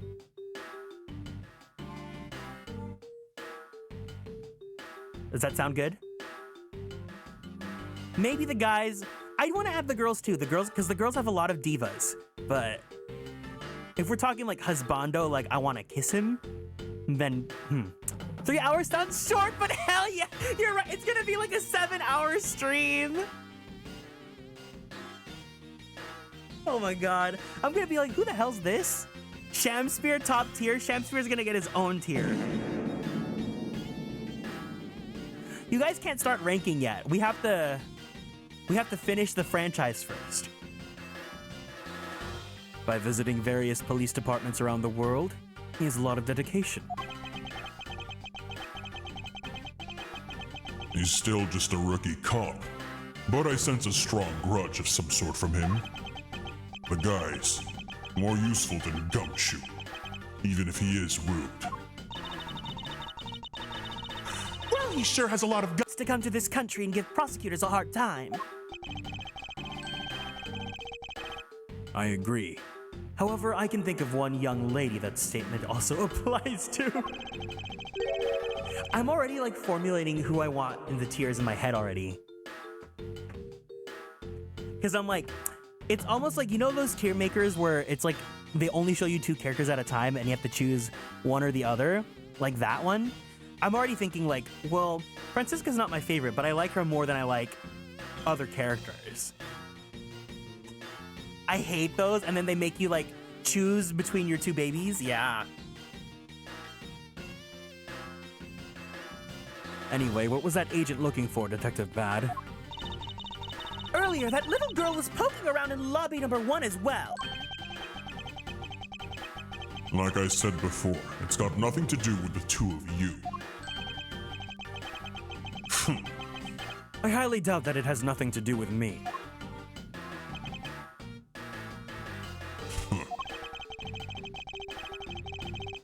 Fine. This is the game I must play, then I will take this opportunity to draw out what he's been hiding and what happened in this room straight from him.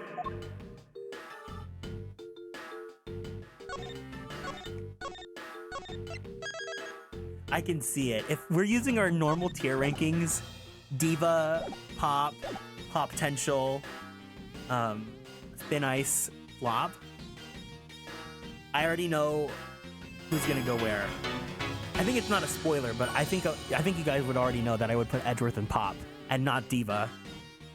Yasmin, thank you for the care package. Everyone, let's go ahead and stand up from our seats. We're gonna go ahead and twist our bodies to the left. Twist our bodies to the right. Let's stretch our arms straight up to the sky. Roll out that right shoulder. Roll out that left shoulder. Very slowly, very gently roll out that neck. Take a deep breath in. Take a deep breath out. Let's go ahead and drink some water.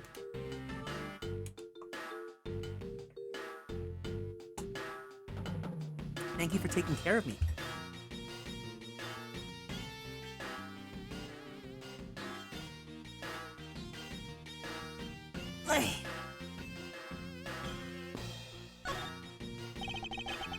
Earlier you were in lobby number 1, and now you are here in lobby number 2.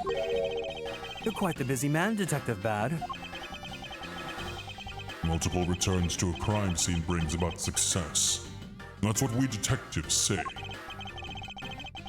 I see. In that case, you wouldn't mind if I asked about what happened again, correct? I don't have anything left to say to you, boy. Boy! You'll see. I will draw my answer from you, one way or another. I'm gonna find ya. I'm gonna get ya. You know, for someone who doesn't come off as they would be super into pop culture, Edgeworth is really into pop culture. Would it kill you to help us even a tiny bit in our investigation? I gave Faraday's notebook to the judge earlier. That's help enough, don't you think?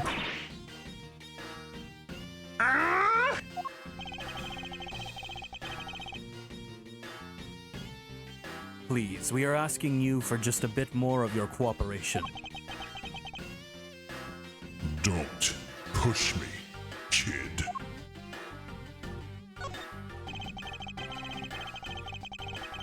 I'd like to ask you about what happened around here at this time of the crime.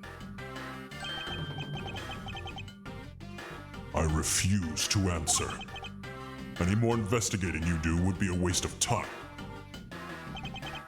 Besides, how am I supposed to answer questions about things I don't know about? Things you don't know about! But aren't you supposed to know everything? He should. Wait, is it possible? Maybe he doesn't know about the trick behind that piece of evidence. I should try showing it to him. Okay, cool, thank you.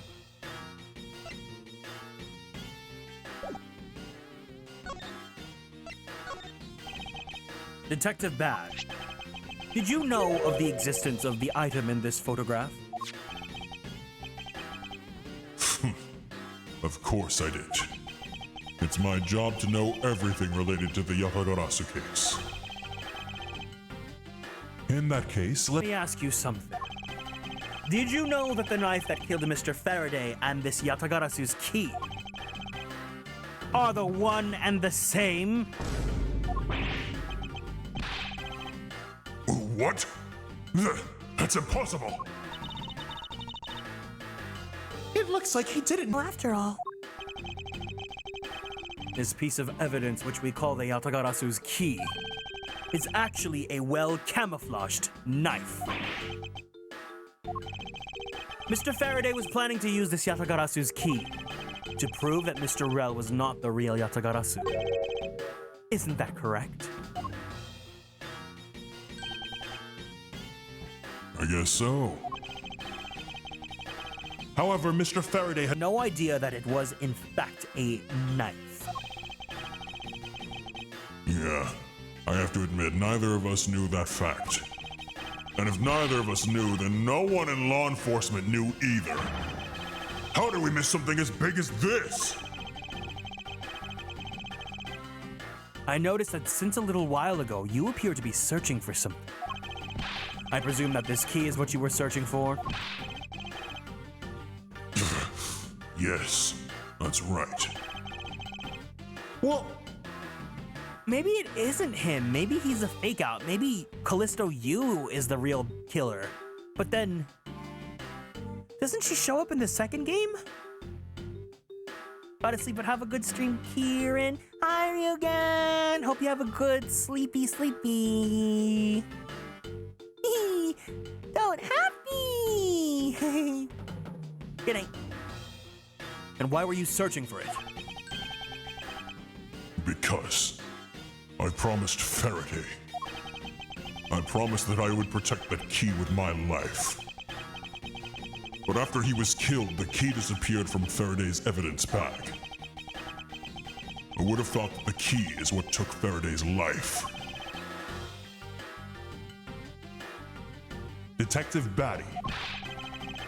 So that we may find the truth, please testify for me once more. All right. But it doesn't matter how many times I tell you about what happened. Nothing will change.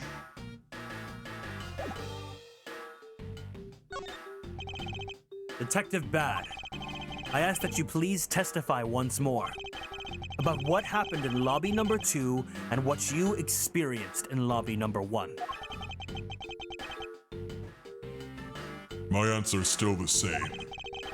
And this is the last time I'm going to do this.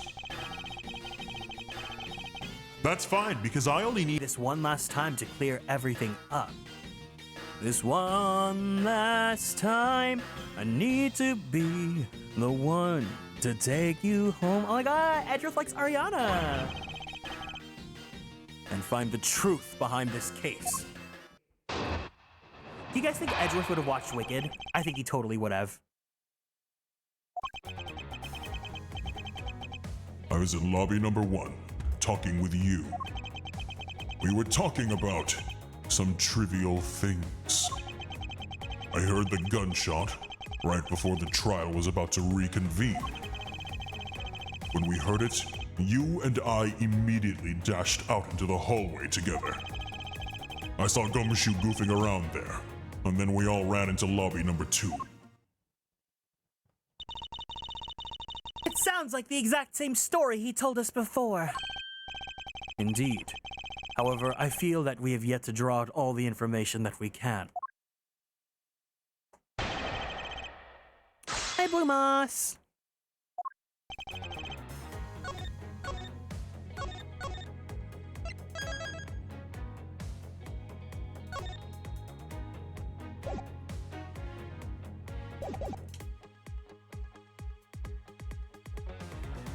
All right. Hold it! Why would Miss Yu choose lobby number 1?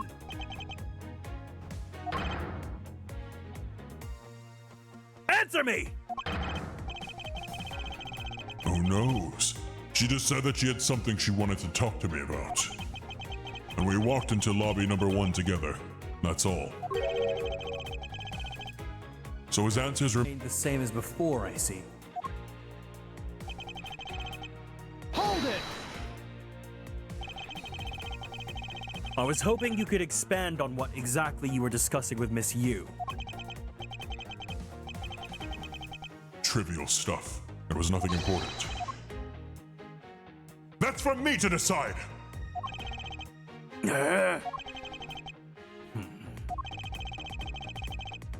All right, I suppose that's for him to decide. Moving on, then. Hold it! Until you heard the gunshot, did you notice anything else that was out of the ordinary? I didn't hear any other strange sounds until that gunshot. If the gunshot detected. Bad heard was really the one from the murder. That would give the other piece of evidence an entirely different meaning. I ask that you please amend your testimony with that statement just now. Sure.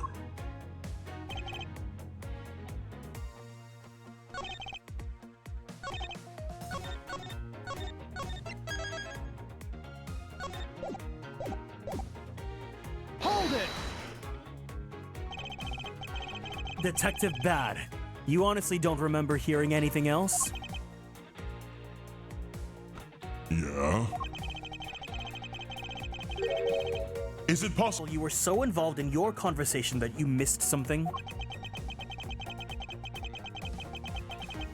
I've been a detective for a long time, and even if I were involved in something, I've got quite the habit of keeping tabs on everything that goes on around me. If there had been some other strange sound, you can be sure I would have heard it. I suppose. With this detective, that's probably very likely. So the gunshot. Hold it! And why did the Two of you dash out into the hallway straight away. Because we clearly heard the sound of a gunshot. And we knew it came from somewhere nearby. And how did you know it was a Gunshot? In my line of work, you hear enough of them to know. I suppose it's only natural. For a detective to know what a real gunshot sounds like. It's so funny when he's like, and how did you know? I feel like my sister and I have this joke that whenever my mom asks my sister, whenever my sister comes over and my mom talks to her, we're like, oh boy, here comes 20 questions. My mom's like, where did you go? Who did you go with? And how'd you get there? Where'd you drive? Who drove? It's so funny. But given the circumstances, the only person I could think of whose life would have been in danger was Faraday. That's why I ran out into the hallway right away and headed for where he was. Look at his jacket edge. He didn't choose the Swiss cheese look. The Swiss cheese look chose him. Hold it! Detective Gumshoe was there in the hallway. Yeah? Why didn't you attend to that earlier? When I saw Gumshoe, it was after I heard the gunshot. Having seen him then didn't change the fact that he still could have done the deed. Sounds exactly like what Detective Bad told us before. However, is there something in particular we should be asking the detective about? There just might be. No one knew that the knife is actually the Yatagarasu's key.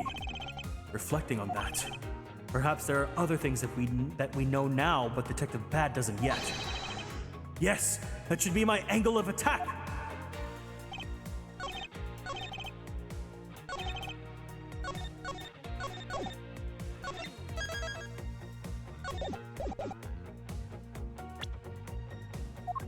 Wait, the popping balloon! Objection! Detective Bad, does this balloon fragment remind you of anything? It's the same color as the one that Kay was holding. Oh, so you knew about Girl's balloon. I've been waiting to use this piece of evidence. I've been using it all morning and I've been flopping with it. Yeah, I was sitting with her up in the gallery. During the recess, just before we split up, I filled that balloon up for her. well as you wait. As you may have already surmised, this piece did indeed come from Kay's balloon. So, what about the balloon? I was gonna say, Would balloons be allowed in court? Because yeah, if they pop, they could scare people. I wonder if you might remember hearing this balloon pop at some point. What are you getting at? this It frag. was found in the hallway right in front of lobby number 2. Furthermore, it was the sound of this balloon popping that the judge mistook as a gunshot. Oh? So the sound the judge heard was not actually a gunshot, huh? On top of that, Honor said that he heard the balloon pop about 20 minutes before the trial was to reconvene. Yes, which means that His Honor heard the balloon pop in the hallway. When you were in lobby number 1, Detective Bad. And if you were in lobby number 1 at the time, you were close enough that you should have heard the balloon popping as well. So? What? Don't give me a So? We just proved that there was a flaw in your testimony!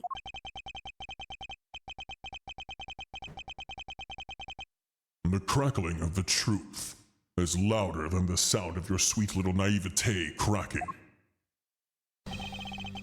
And since you kids don't seem to know, let me fill you in on something.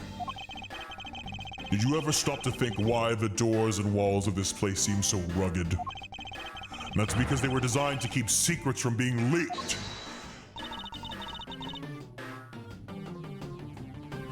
Hold it!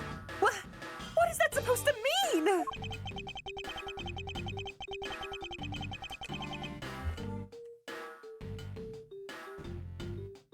The doors and walls are super thick. The window panes are double layered. To top it all off, even the curtains are made of a special sound-absorbing material.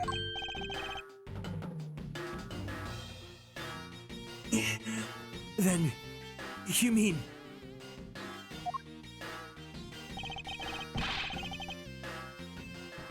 Since I was shut up inside lobby number 1, there was no way I could have heard that sound. No!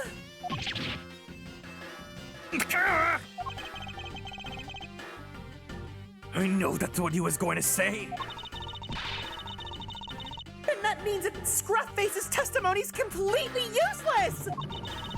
If the rooms are soundproof, then of course he wouldn't hear any signs of a struggle!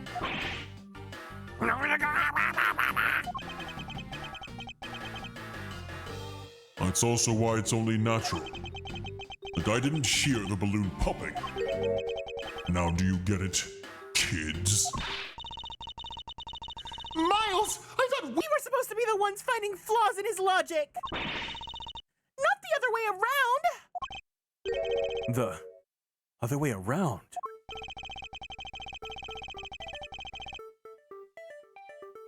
It's not possible to hear the sound of a balloon popping if one were in lobby number 1.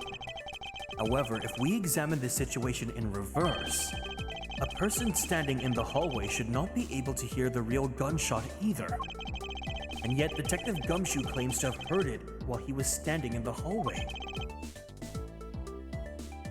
Detective Bad, if that is the case, how exactly did you hear the gunshot? What do you mean, how? I just did. It would appear that you have yet to realize the contradiction in your own words. Oh? How so? If the Rooms are as soundproof as you say they are, then how did the sound of the gunshot enter your ears? I see what you mean. I guess I'm more out of it from Faraday's murder than I had thought. Which means exactly what, Miles, in the end, what does it all boil down to? It boils down to this. There must be a reason as to how the detectives Bad and Gumshoe heard a gunshot they theoretically could not have. It looks like we need to examine the state of the crime scene again, The state of the crime scene. Wait, can it be?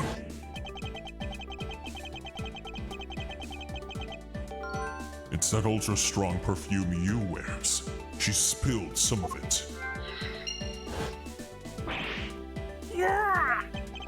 And way too noisy. The surveillance video! How could a piece of evidence just disappear? Where did it go?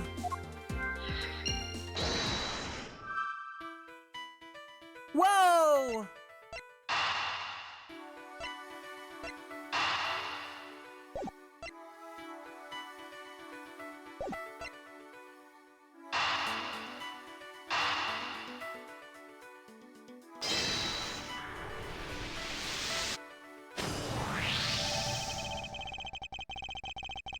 It simply not possible for the killer to have escaped through barred windows. And yet the fragrance of perfume managed to escape from defendant lobby number 1.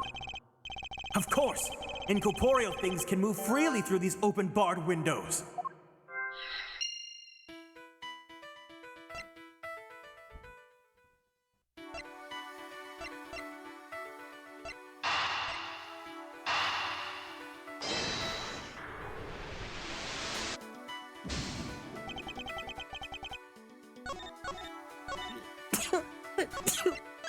Excuse me.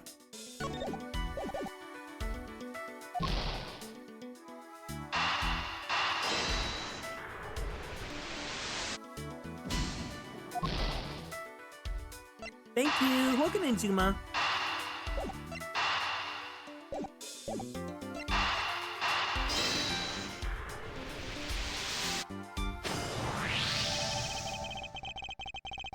Now then, what else besides a smell can go both in and out of an open barred window?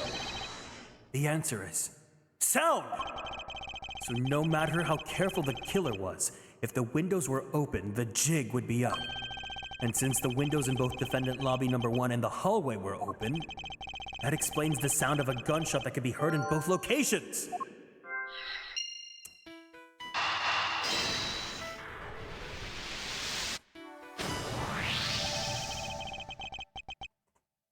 The missing piece of evidence is a video that shows the moment in which Mr. Rell killed the embassy's staff member.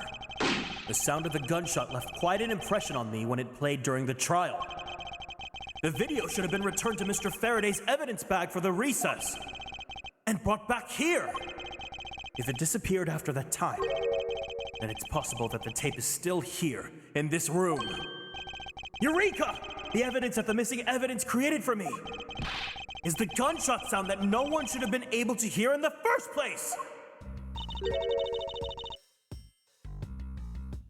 Miles, have you been thinking about Yaoi again? Stop wasting time and let's start looking again! It's not a waste of time to think about Yaoi, for I have figured out where we should look. And where would that be, Bottom? I believe we should examine the television.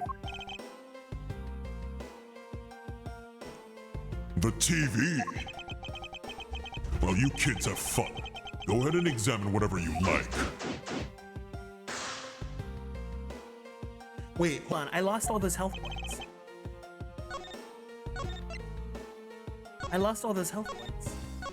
Oh, the final testimony! but I can't tell. I can't tell if Mr. Bad is There's a killer! or if you is. There's a killer!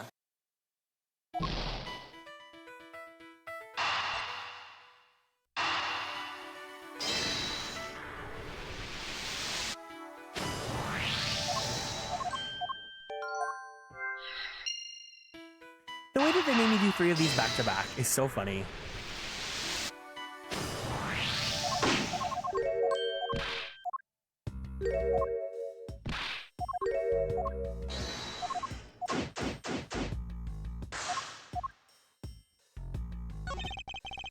Earlier, when Detective Gumshoe touched this, it made a most terrible racket. You mean when Scruffy turned the television on, right? Actually, come to think of it, I don't think Detective Gumshoe actually touched the television at all. Furthermore, it seemed more like when a video feed suddenly stops. At least it did to me. I wonder why that is.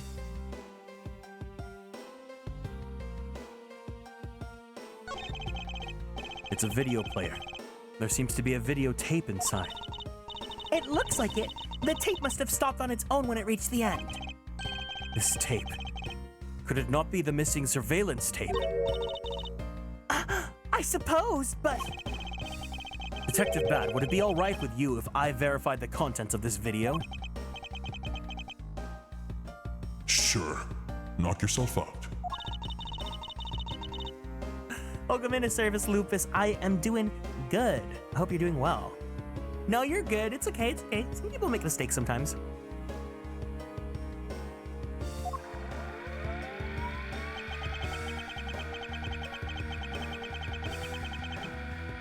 If I remember correctly, the footage of Rel killing the embassy staff member should be about the 30-minute mark from the start of the tape. Understood. This should be about right. Now then, let's see.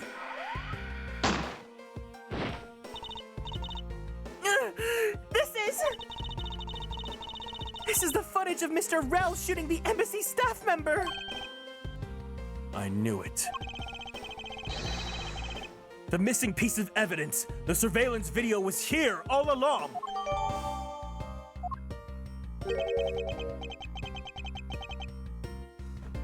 This sound.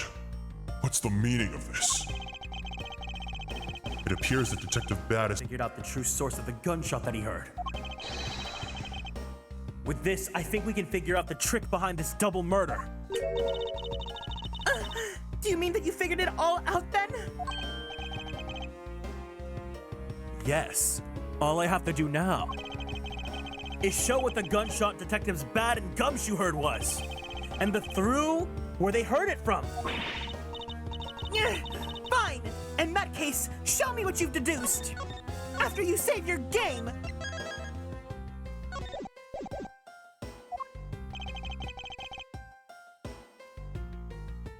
Now to show what the gunshot Detectives Bad and Gumshoe heard was, and through where they heard it from.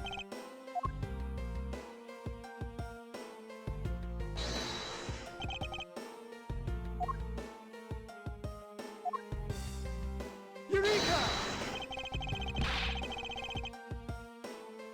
I finally got 16, but it runs like molasses on my old PC. I would bet. I feel like that game is gonna be awful to play on anything that isn't like modern gen.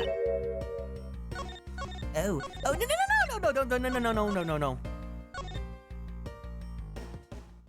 How does everyone else not see it? Why do I have to use evidence?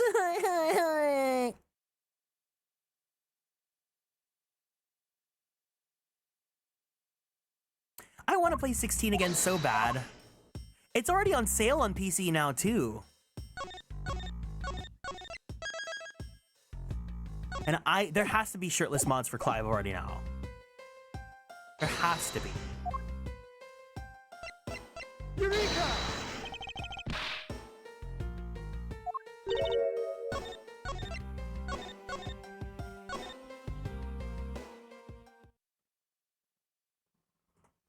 What am I supposed to do? What do you want from me?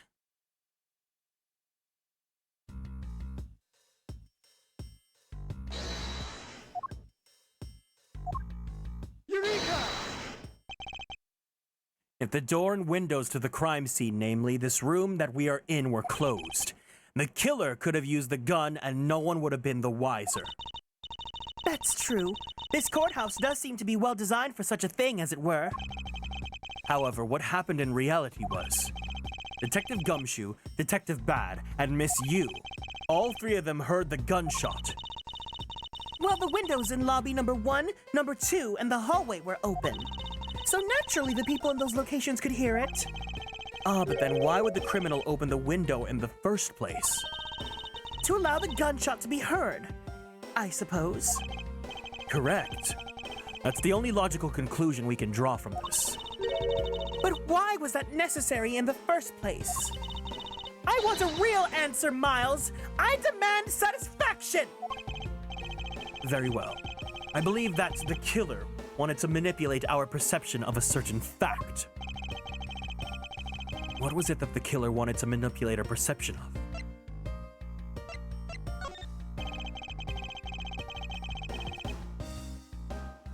The killer wanted to manipulate our thoughts regarding the real crime scene. Oh wait, I think it's the weapon. It's the weapon.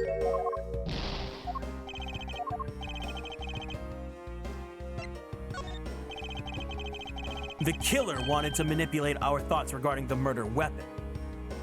Yeah, 14's going to mobile. It's cool. I mean, I guess it's a good replacement for me for people that have played the story and just want the condensed retelling of it, because it doesn't connect to the actual game itself. So it's more of like a, it's like, you know, Final Fantasy 15 Pocket. Miles, we already knew that the murder weapons are genuine. The forensic scientists have already proven that. Oh shit.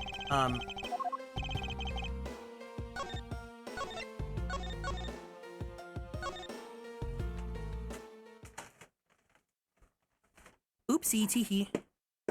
Like a FF14 Kai. What do you mean by Kai?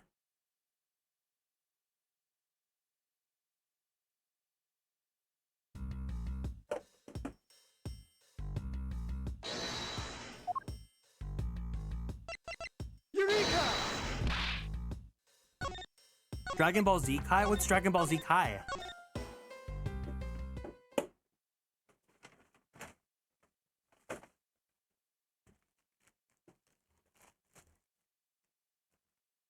I didn't grow up with Dragon Ball, so. A shortened retelling. Oh, okay. Yeah. So, I would imagine that, whoops.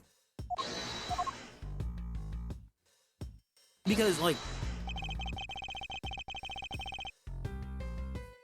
yeah. So it would be like that because the mobile game, they've confirmed that it doesn't connect to the actual, like, PC game, right? It's like a completely different developer, I believe. So, like, it's mostly just for, like, people to get into the 14 brand more.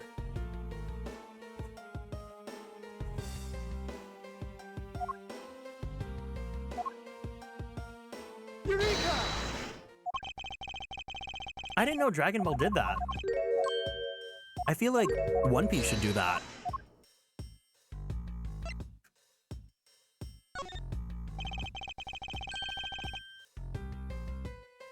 Of the killer!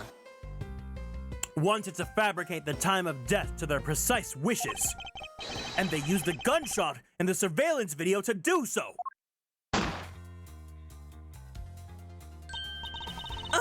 So that's why the tape was left running. You mean? The gunshot I heard was from this video? Yes, which means that Murders really occurred at an earlier time than we thought. It must have been during the recess, but before Detective Gumshoe was on guard duty. Yeah, I know about One Piece, but I thought it'd be cool if there was like an official version for that, you know?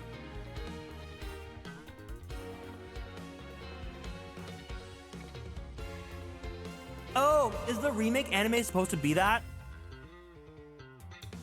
Because they're doing like a remake anime, right? Like, isn't like Netflix handling that?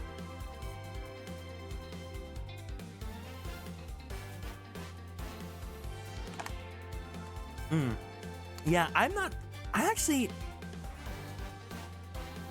think I've been into any mainstream shonen series. I mean, I was into Naruto when it was airing, but like before Shippuden.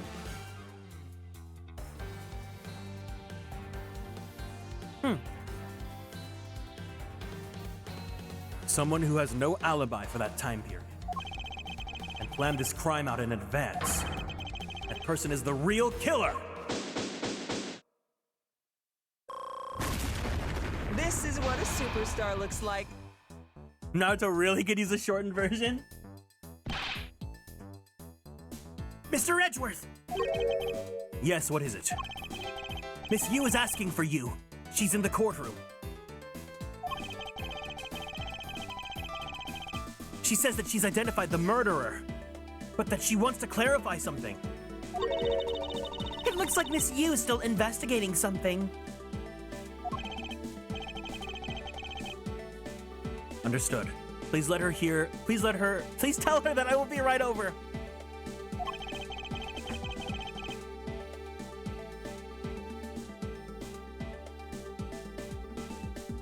Oh, come on. I'll come along. I want to hear what she has to say. It would appear that the time has come. To uncover the truth. Dang, this is a long case. I think my total runtime with this is gonna be like 7 hours now.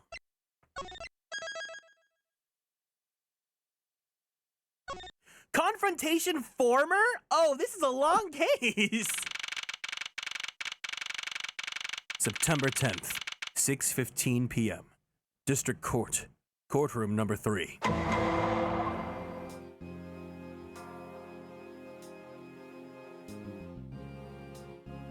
Case just there.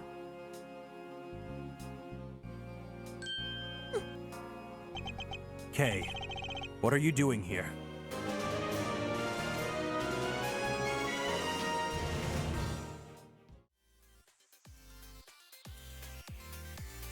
Yo! Thank you so much for the raid. Hiya, hey, gamers. Welcome in. If you guys are new here, it's nice to meet you all. My name is Kieran. I am a magical boy idol VTuber, as well as a queer Filipino-American voice actor for animation, anime, and video games. If you guys like Fire Emblem, I provide the English voices for Sane and Rickard in Fire Emblem Heroes. If you guys are watching anime, I play Percival in the seven Deadly Sins, 4 Knights of the Apocalypse. I also played Takuma Shippo in the Irregular at Magic High School. I play Roy Alphard in ReZero, and if you guys like yaoi and boys love, I play Koichi Mizuki in The Titan's Bride. How was your stream? What were you guys up to today? Let me give you a shout out.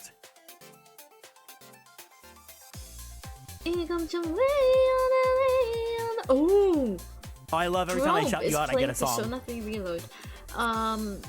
I've never raided Probe before, but Probe has raided me before, I think. So maybe it's time for me to return the favor. What? Whoa! Corporate world might not value your skills much, but we do, Kian Heart. Oh. That's right, get appreciated on. You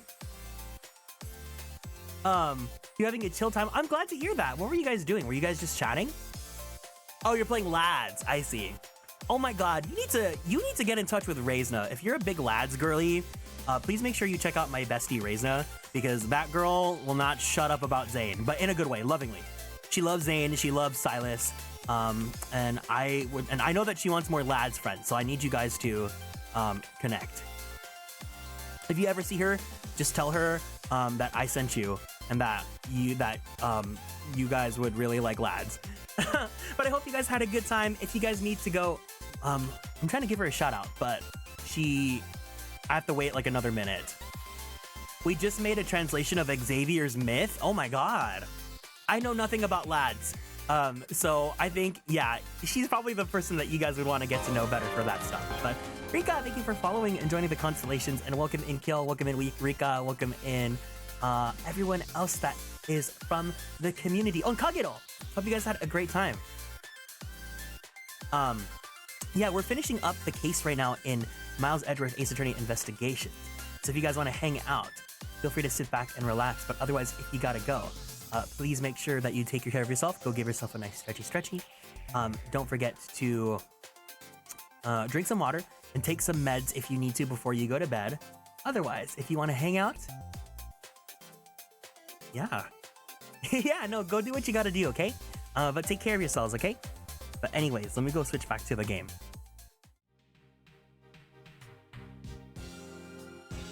Kay, what are you doing here? Oh, hello, mister. I'm still investigating. But the object you're looking for is already... Hold it! Hold it! Kay, don't mind him. Please continue with your investigation. Okay, you got it. Detective Bad, haven't we already found what you were looking for? If it means I can keep her in the dark just a little bit longer, any little task will do. Oh, you're more sympathetic than I thought.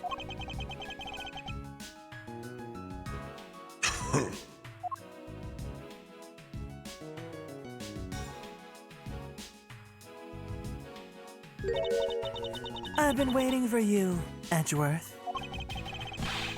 I've also been waiting for the moment in which we can finally lay this case to rest.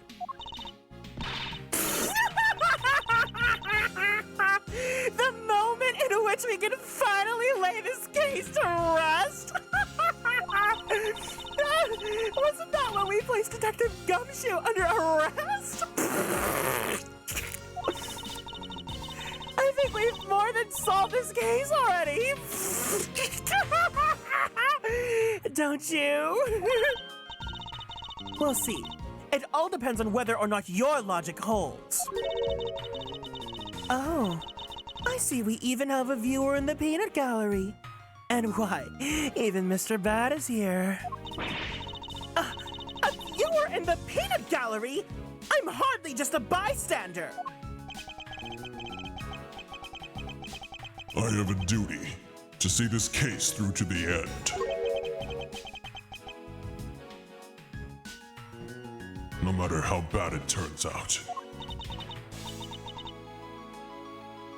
Oh, is that right? Anyway, I thought you might like to hear what I've slaved away to find out. I've taken statements on every single person's movements during the time when our suspect was in the hallway. I also confirmed that there's no possible route of escape from lobby number 2. Therefore, the killer must without a doubt be Detective Gumshoe. And that's all you have? Yeah, that's all there is to my conclusion and this case. Sorry, but I beg to defer. In a trial, there is always time for a rebuttal, and we are standing in a court of law. It'd be more than appropriate to follow the rules of court. In this case, don't you think?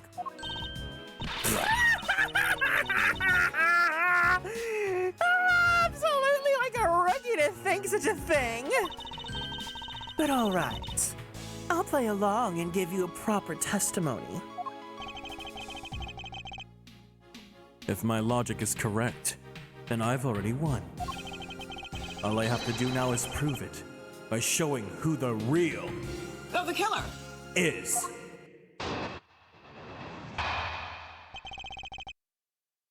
Misuse argument. Everyone says the suspect has an alibi for when the gun went off. Furthermore, the areas around the crime scene have all been thoroughly investigated, right? I also confirmed that there's no possible escape route from lobby number 2. Which leaves us with one unshakable conclusion, that Detective Gumshoe is the killer. This person, she is so funny if she really thinks that she can pin the blame on Gumshoe. Now that you have your testimony, I expect a good rebuttal, Edgeworth. But of course. There's no need to confront her logic head-on right now. I should instead focus on drawing out any trump cards she has up her sleeve.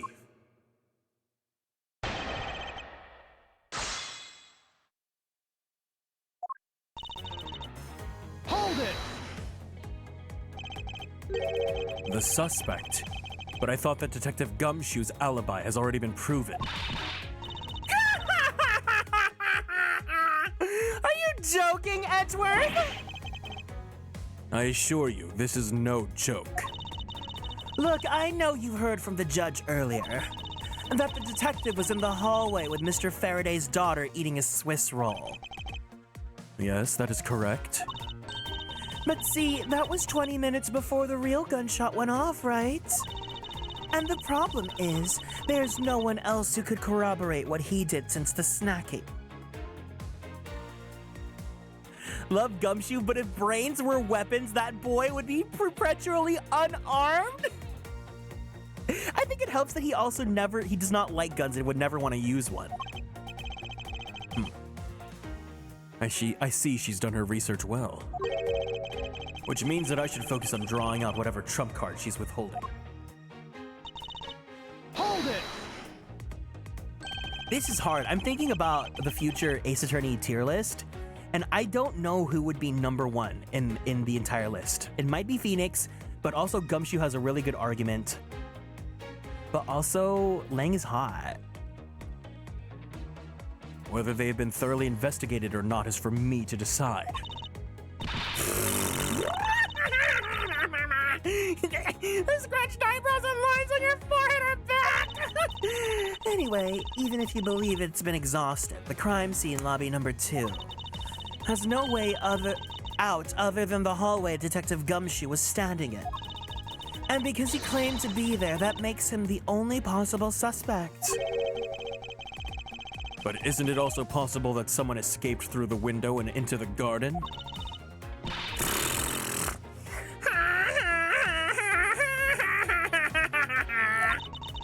That's the first place everyone looked, silly. The police aren't a bunch of lazy bums. They looked into every possibility, you know.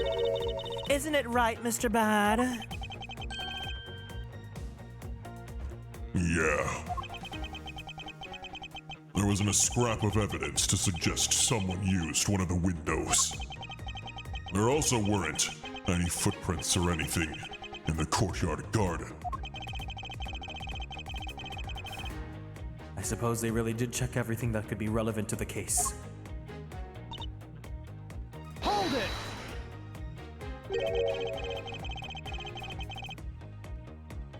Are you absolutely positive that there are no possible routes of escape? Of course, I'm sure. And why are you so certain?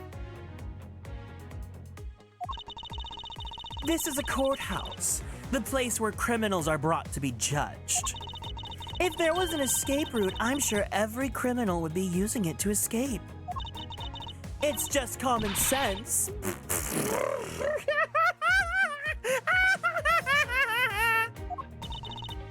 Miles Edgeworth, I suggest you use a bit more of it in the future.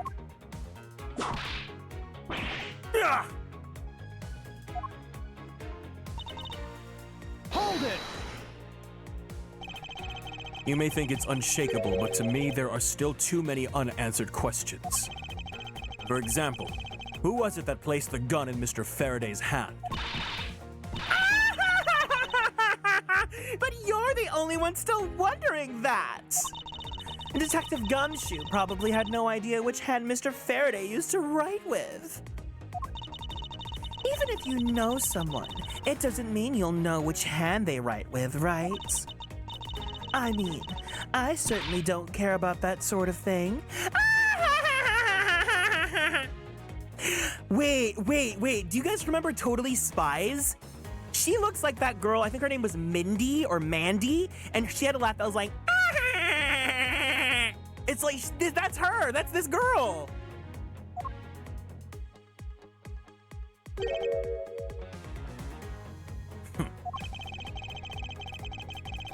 I'm not about to let her get a rise out of me with such a flippant statement.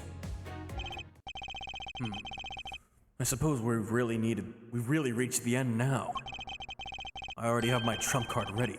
All that remains is to play it. But before I do, I think I should inquire into a little something about her argument. You said earlier that you confirmed the alibis of every person other than the suspect. However, I don't recall either Francisco or myself speaking with you about the subject. Oh, but there were witnesses. For you, there's your mentor who gave you an alibi. I see. As for the little missy, she came to the courthouse during the recess. She was stopped by a security guard at the door in the hallway. She gave quite a whipping for that, or so I heard. I'm the daughter of Manfred von Karma, and I will not be forcibly stopped by a guard, or a bailiff, or anyone else!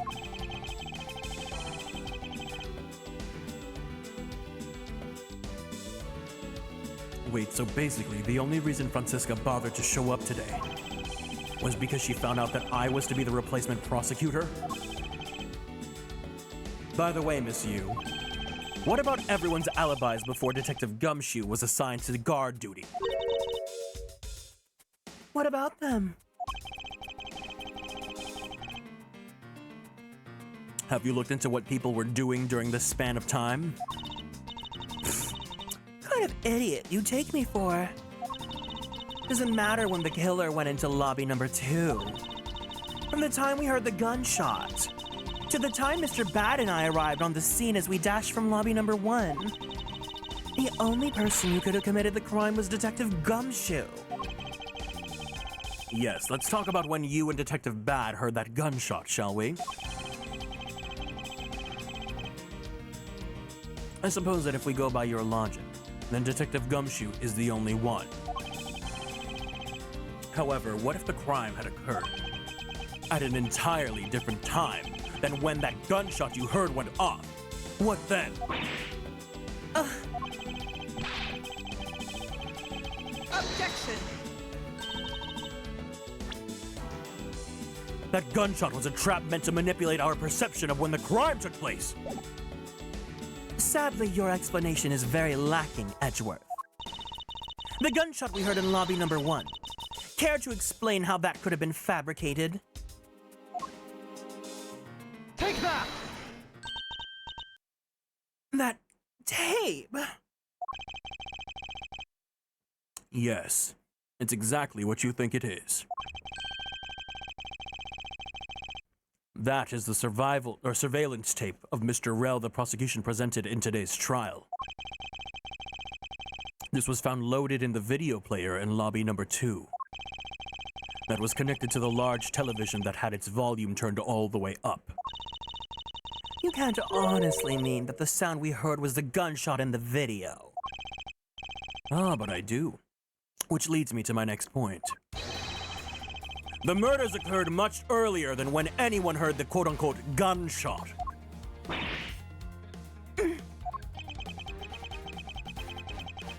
That's the only thing I can think of, too. After committing double homicide, the killer took the surveillance video out from Mr. Faraday's evidence bag, turned the television's volume all the way up, and let the video play.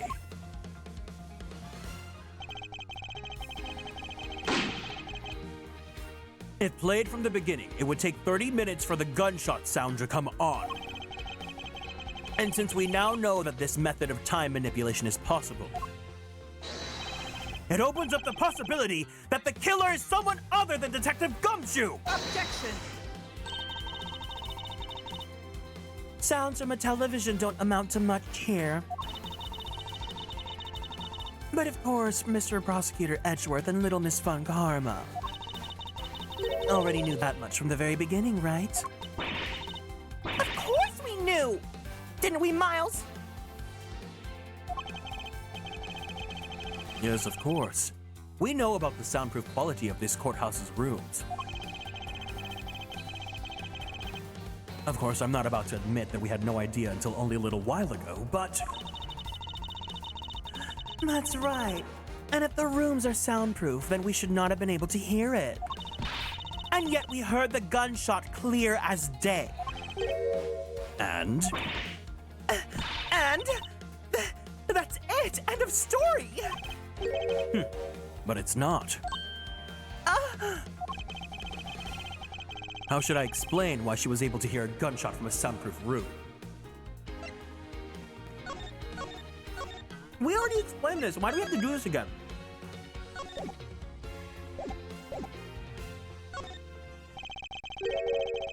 There's actually one common point between lobby number 1 and lobby number 2. Doing her makeup in the middle of court is such a girly pop move. Exactly.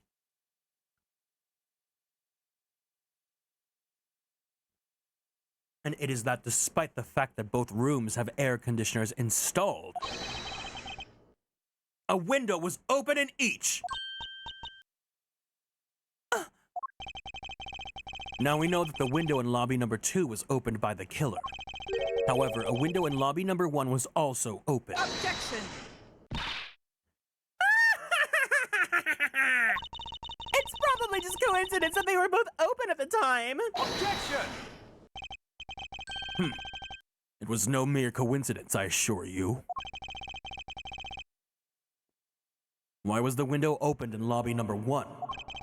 The answer is that a certain person did something to cause the window to be opened. The person who triggered that action is that person is the real guilty party. The real killer in this double murder is... It's her, right?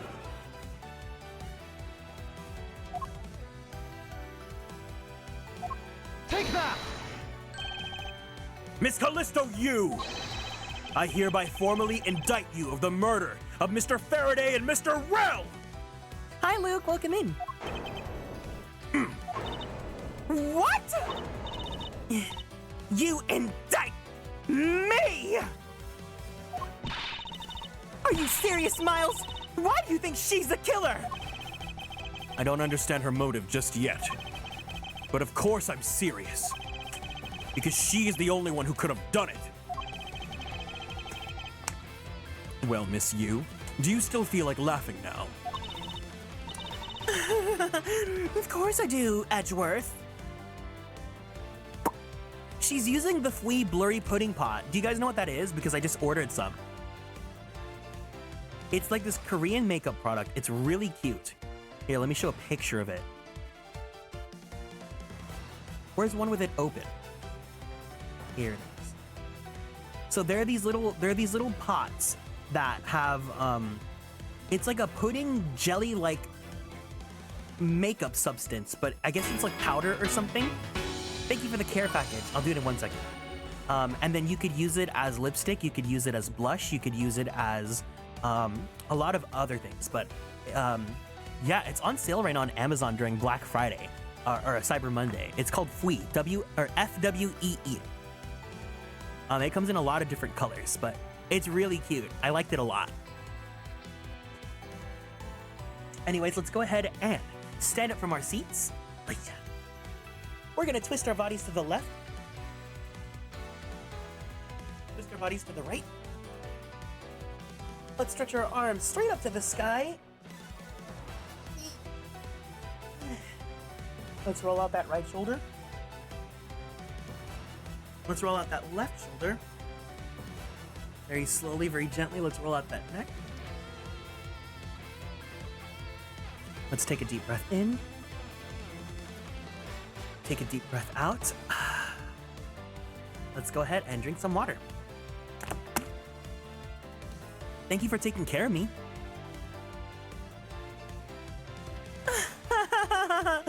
Of course I do, Edgeworth. My argument must not be tight enough yet. Although I never thought things would spiral into this. But I'll have you know that I'm enjoying this dance quite a bit. I guess this means it's time for my own rebuttal now, right?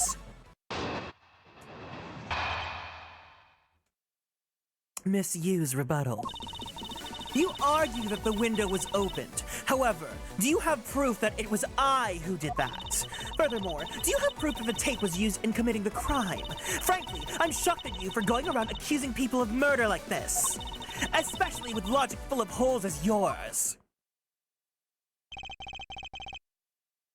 This is where it really starts. I mustn't let my guard down for even a second, or the truth will blow away. Now is the time to put the patented Von Karma perfect proof to the test.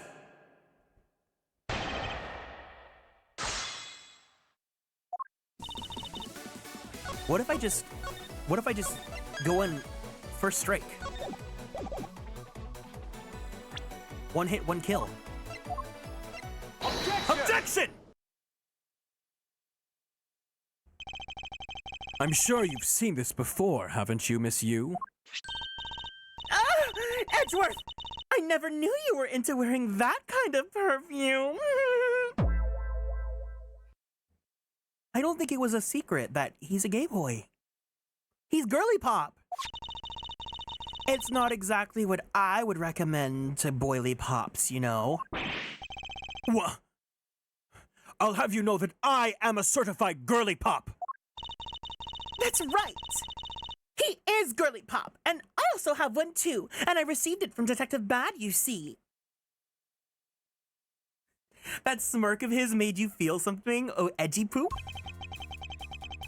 Miss Yu, you can pretend all you like, but we know at least this much is for sure. And you are the one who gave this bottle of perfume to Detective Bad. And that you're super easy to rile up. So, what about the perfume? While you were in lobby number 1, you made a big show of spilling some of this perfume. That's according to Detective Bad. I know. You also knew that if you spilled it, he would naturally move to open a window. Objection!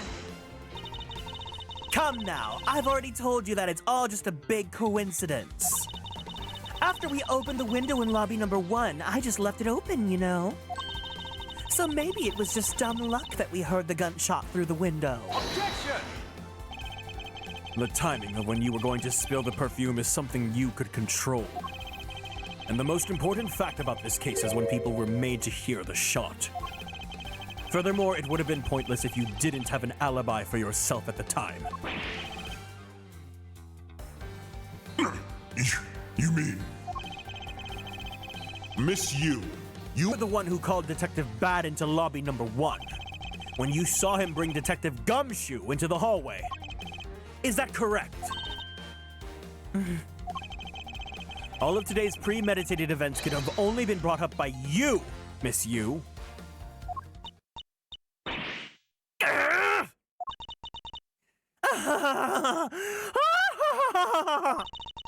You accused me of murder on the fact that I spilled a little perfume. Well, allow me to say this much. I couldn't have killed Mr. Faraday. Would you care to testify as to why?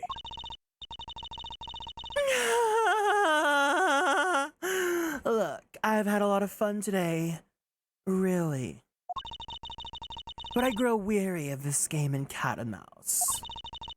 Let's make this the last testimony and wrap up this absurd case for once and for all. Once and for all. Oh my god, I can't read English. I'm just so girly pop. Why it couldn't be me. Oh my god, that sounds like a Wicked song. I'm not that girl. I'm not that girl. Arguably my least favorite song in that movie. Accusing someone of murder over a spilled bottle of perfume is a bit over the top, but I suppose forgery of evidence is to be expected of a disciple of Von Karma. In any case, it simply could not have been me who killed Mr. Faraday. After all, I didn't even know where the knife that was used to kill him came from. Oh, Kieran, how I've missed you making Ace Attorney more funny with your— Are you saying that I'm a clown? Miles, her testimony is flawless. Yes, but no matter what sort of trick she may try to pull, she won't escape me. And if I'm lacking in information, I'll just draw it out of her. Is that all I am to you? Just a jester?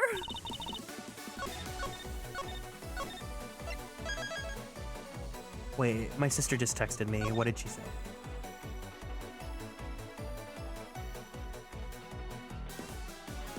Oh.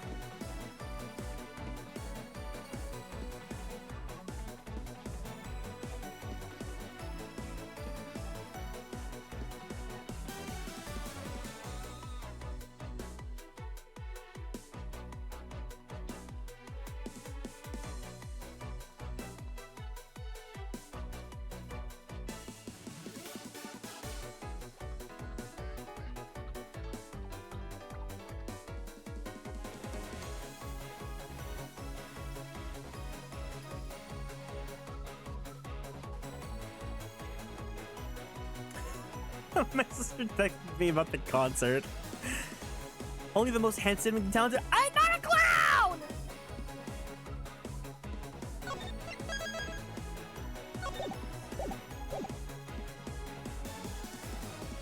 Hold it!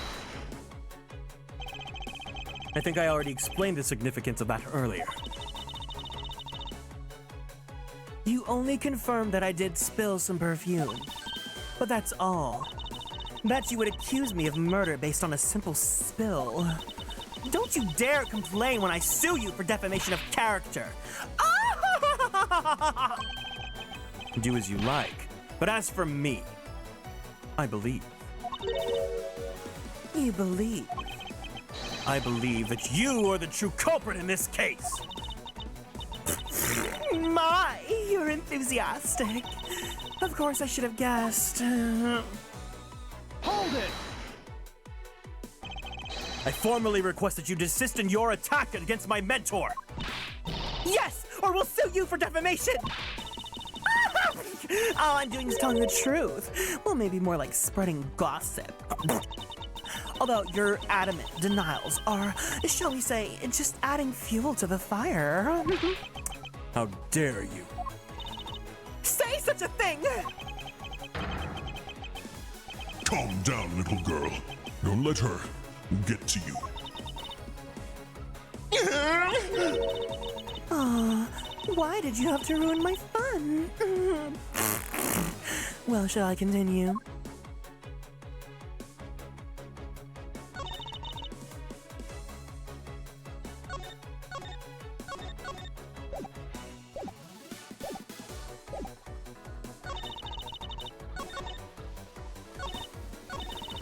Hold it! And why exactly could you not have killed him? I was just about to testify to that. You're such an impatient man. I'm not really into that, you know, Edgeworth. Honey, he's not into you. Your preferences have no bearing on what is at hand. After all, my preferences are not aligned with yours one bit.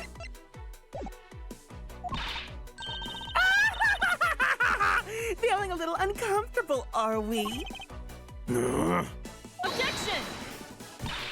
Miss Yu, you will desist in this tomfoolery and return to your testimony! And Miles, if you're going to lose your cool, then I won't show you any mercy. Sorry. Miss Yu, please continue with your testimony. Sure. As I was saying, I couldn't possibly have killed Mr. Faraday. Hold it!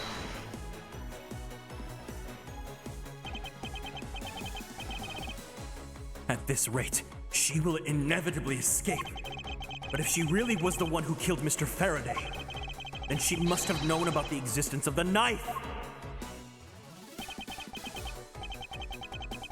I'm sorry, Miss Yu. Maybe you weren't aware. However, the knife that was used to kill Mr. Faraday was taken from his evidence bag. Miles! What do you think you're doing? I'm drawing the truth out of her, and that's what I'm doing. I don't recall a knife being presented at the trial earlier today. No. Well, I suppose that's because the evidence was something Mr. Faraday had yet to use.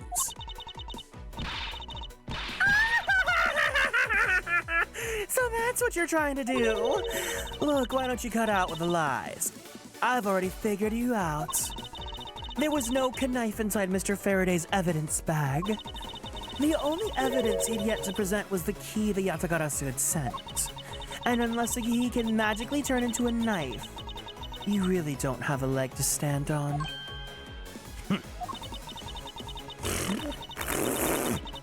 Did you really think you could trap me? Come now, be honest. I never intended to do such a thing. It was all a misunderstanding on my part. In any case, I wonder if you might append what you just said to your testimony. Sure, why not? I'll even say it as many times as you like.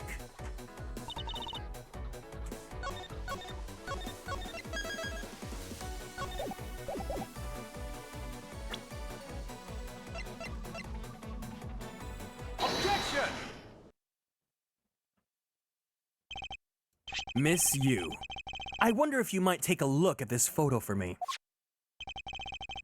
This is a picture of the key the Yatagarasu sent to the police. However, while it may look like a key at first glance, it in fact has the secret ability to transform into a knife. Which means that what was inside Mr. Faraday's bag was both the Yatagarasu's key and the murderous knife. You knew that the key was inside Mr. Faraday's bag, did you not? Yes. Well, with the Yatagarasu's key alone, it's more than possible to kill Mr. Faraday. Do you understand now? Just knowing of the existence of the Yatagarasu's key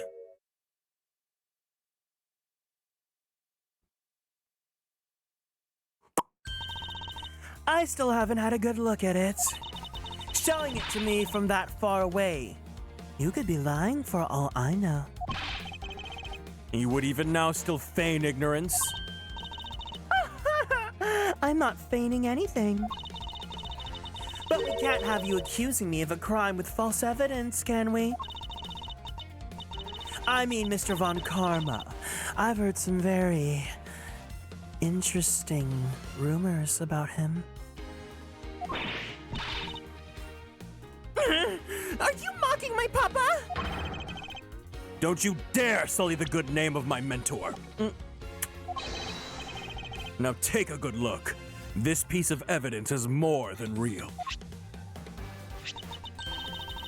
Wow, who knew there was such a trick to this thing? Are you satisfied now? But of course you knew it from the very beginning, didn't you? You knew that the knife and the Yatagarasu's key are one and the same! Otherwise, someone like you who isn't a member of the law enforcement and who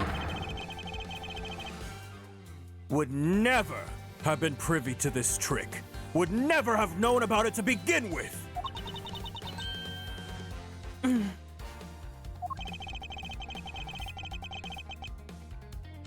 Furthermore, that's something that the Yatagarasu sent to the police. How did you have knowledge as to what it is?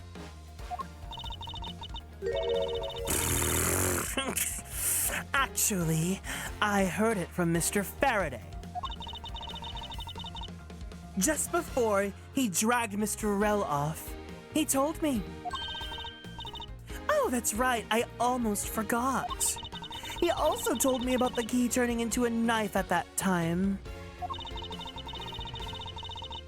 But he didn't tell me about how the key actually transforms. Objection! What you are saying is simply not possible. Oh, and why not? Because Mr. Faraday himself didn't know about the hidden knife within the key. For within these pages, he mentions nothing about a knife. Objection! I'm not sure he would have written everything in his organizer, you know. Wouldn't something of this importance be better left to oral communication? Objection! Unfortunately, that is also impossible. Because Detective Bad didn't know about the knife aspect either! What would have been highly classified information, even within the police force. And is something that even the lead detective on the case didn't know. Why would Mr. Faraday have felt the need to share such information with the opposition?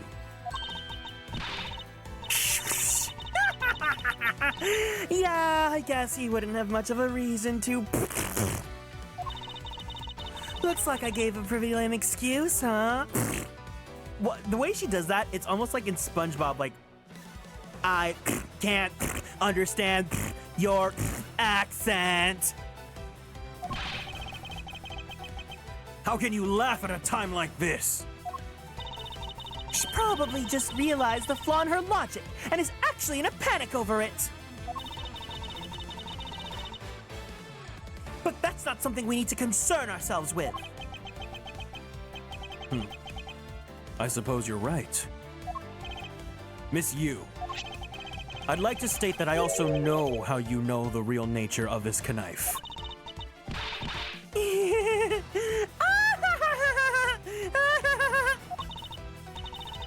Do you now?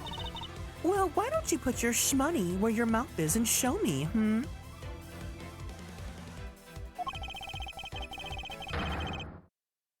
Oh, I will. And I will wipe that smile off your face by the time we're through. This is it. The moment of truth. The secret behind the Yatagarasu's key. Only one person would have knowledge of it from the get-go.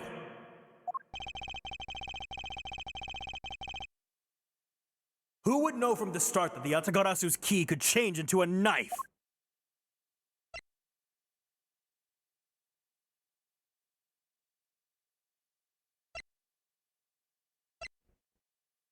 Oh shit.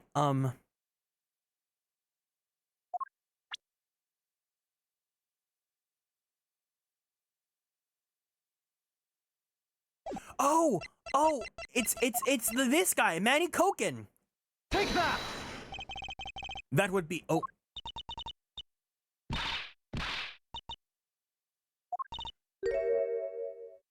So is it just her?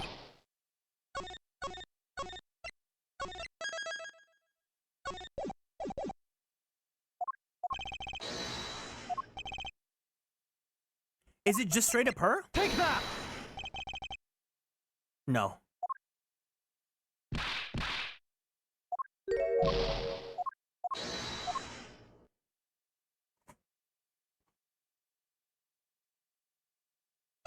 Huh? Him? Oh. Oh, diva. Oh, diva.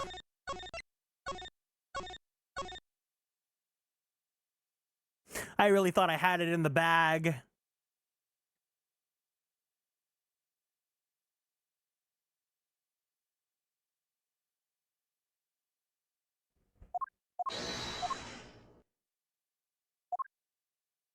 Franziska von Karma.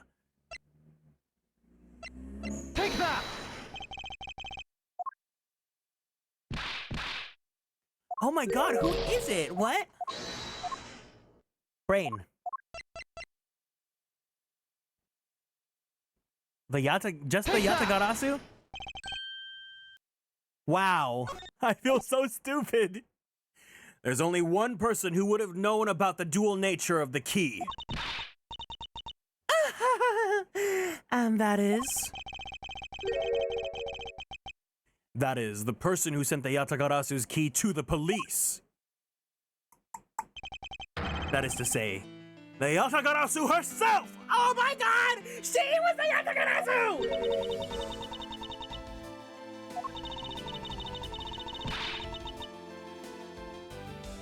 Are you saying that this lawyer is the great thief Yatagarasu?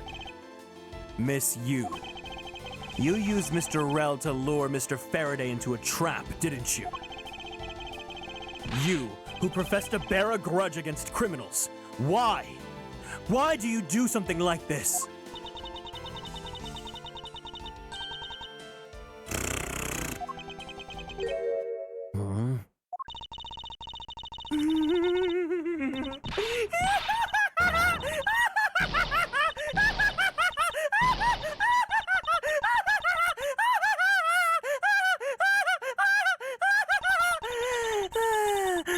Who would have thought that you, a stupid rookie prosecutor, would see through me? You're sending the biggest chill down my spine right now, Edgeworth. This feeling of thrill. It's even greater than when I sneak into someplace!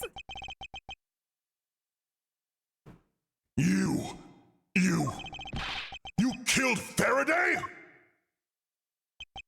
Why? Answer me! Callisto, you!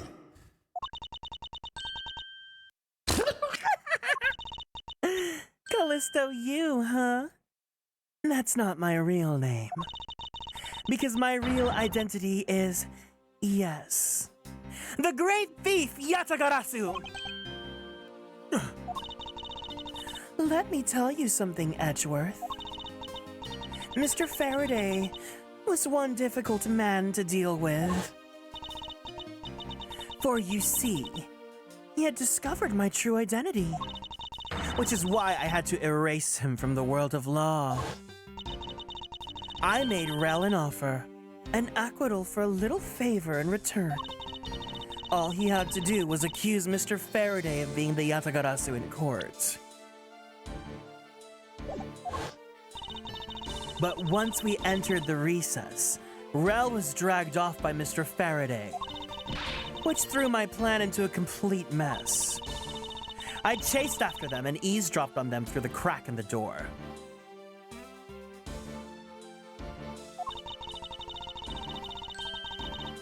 So, like, did she actually have to admit this? Like, what evidence was there? I had thought she was just laughing at Edgeworth's leap for a hot second. That Rel caves to only two things: shmoney and authority, just as all thugs do.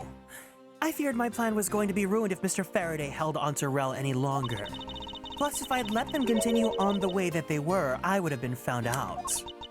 That's why I had no choice. I had to kill them both.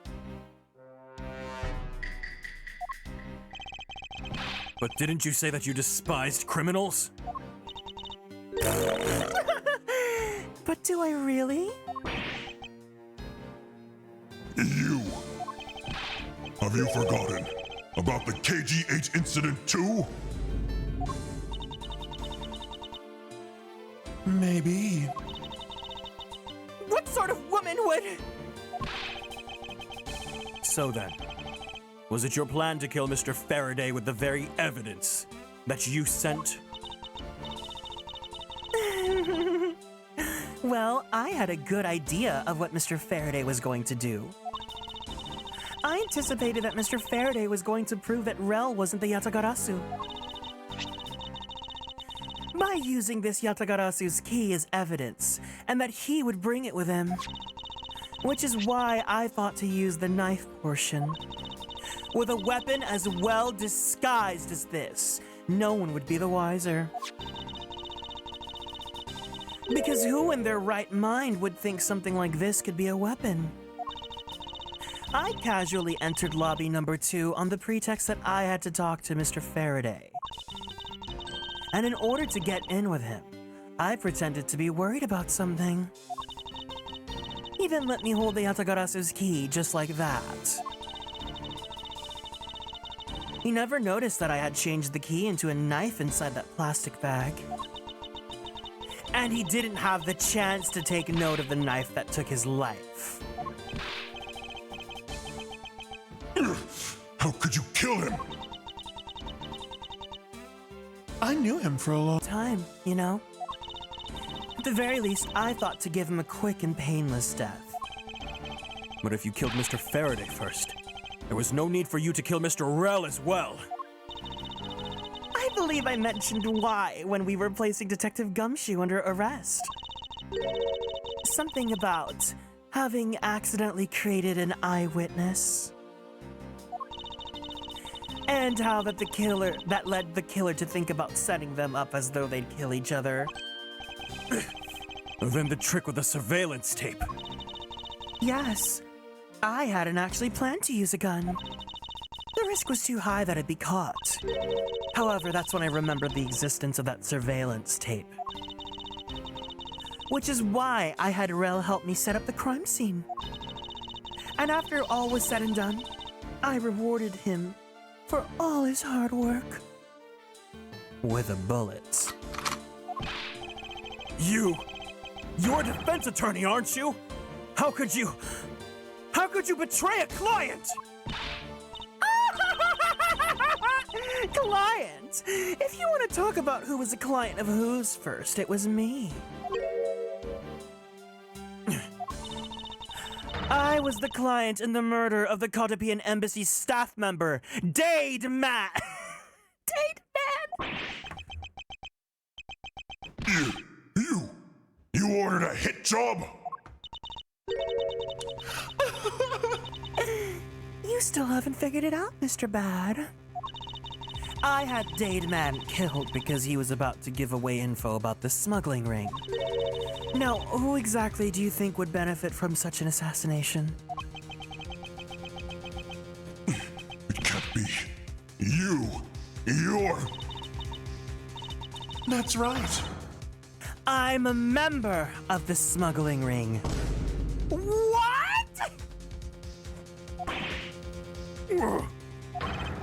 How could this? You don't mean you're working with Manny Cochin too, do you?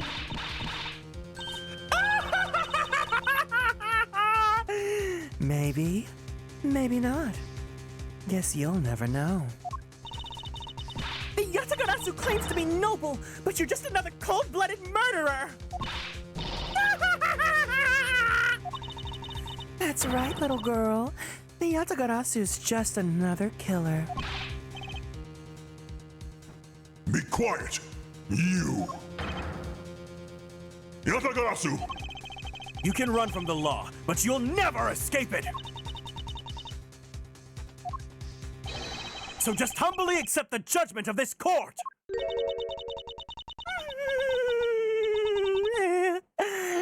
Hey, Edgeworth. Welcome in, Misaki. Did you know the Yatagarasu has 3 legs? Do you know why that is?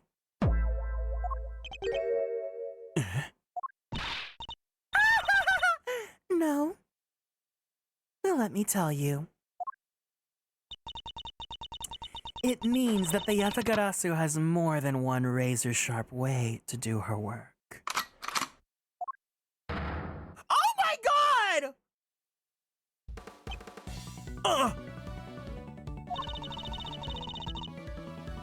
You really are too naive, Edgeworth. You even handed the Yatagarasu's key right to me without a second thought. Everything may not have gone according to plan, but I'll still gladly take it. You mean the key was your real target?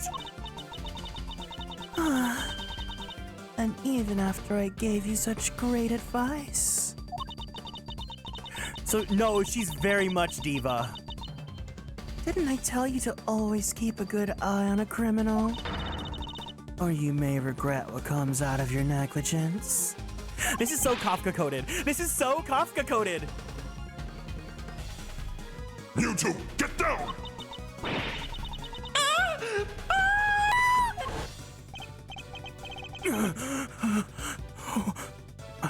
My body. I can't move. Hey, mister! To your right!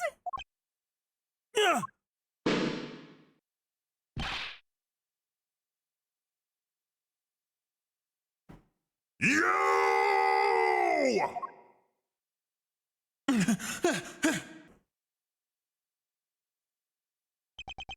Are you alright, Francisca?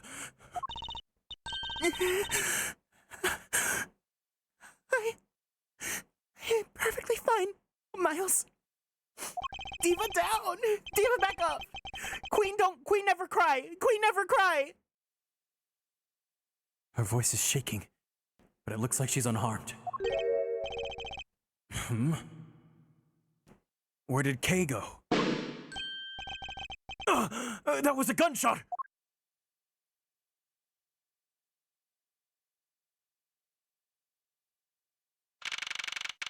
September 10th, 7 p.m. District Court, courtroom number 3.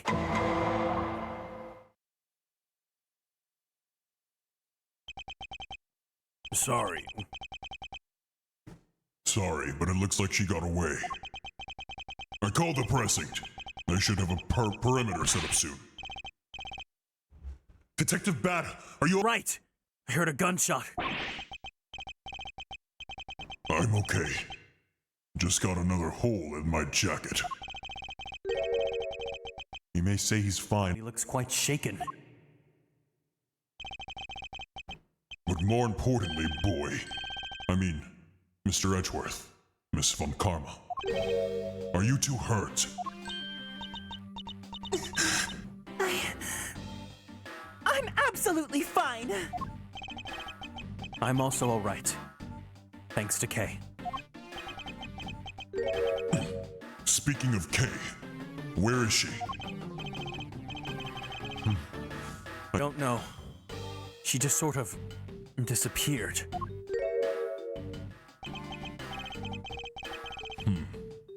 I will go look for her. Oh, and hey, Detective Gumshoe. Yes, sir. Detective Bat, sir.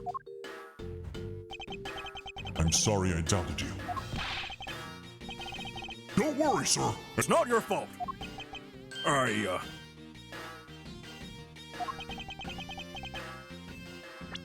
Well, I lie to you guys too, after all. I heard about what happened from Kay. Lying while giving testimony is still unforgivable. But in this case, you were protecting Kay and her feelings. Looks like you just might have what it takes to be a real detective.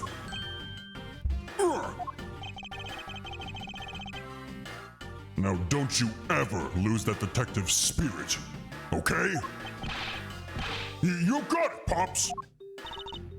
Pops!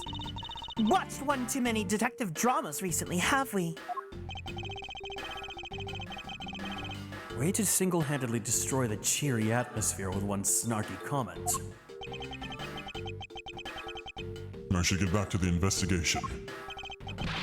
I swear, I'll catch you if it's the last thing I do. Be careful, Detective Bad. And take care. That's why we can see her in the second game. Thanks.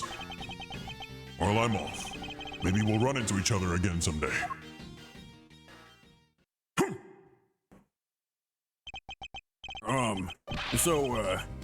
Thanks a bunch, pal. You're the best. You really did find out the truth behind everything. Yes, well, I'm glad we solved everything before you were taken to prison.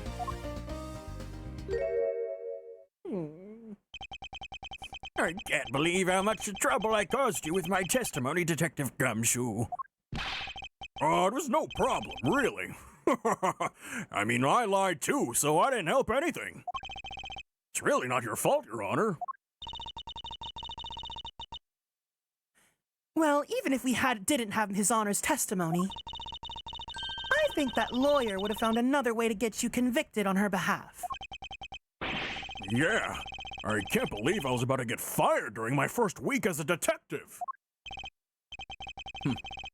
Well, so long as you're not fired. You should work hard, give it all that you have, and perform your duties well. Oh, and one more thing. Kay left a present for you with me. She did? Oh, what is it? What was it that Kay left for me? The proof of their friendship? Take that! Take that! It's a courthouse special Swiss roll! Can I really have it? Yes. It's a present meant for you, after all. Oh, thanks a bunch! You have no idea how happy this makes me, pal. I'm gonna eat this right now! Sure. Go ahead. The Swiss rolls Detective Gumshoe and Kay bought together. While the one Kay saved never reached her father, it would appear that her sentiments have touched the heart of this detective. He's so happy, it's as though he's having a welcome back celebration of his own. Well, I was asked by Kay to give it to him. Whoop! Whoa, that was good, pal! I can't believe I got to eat 2 of these delicious things in one day! It's like I'm in Swiss roll paradise or something. I've got to thank Kay myself. Hey, wait. Where is she? He only just noticed now? Was his mind not present when we discussed her earlier? Detective Vad left to go search for her earlier. Maybe you should go join him. Yeah, you betcha, pal. I'm gonna go help him. Oh, but first... You know what, pal? Actually, I guess I shouldn't be so rude to you anymore, huh? I'm gonna stick right by your side from now on, Mr. Edgeworth, sir.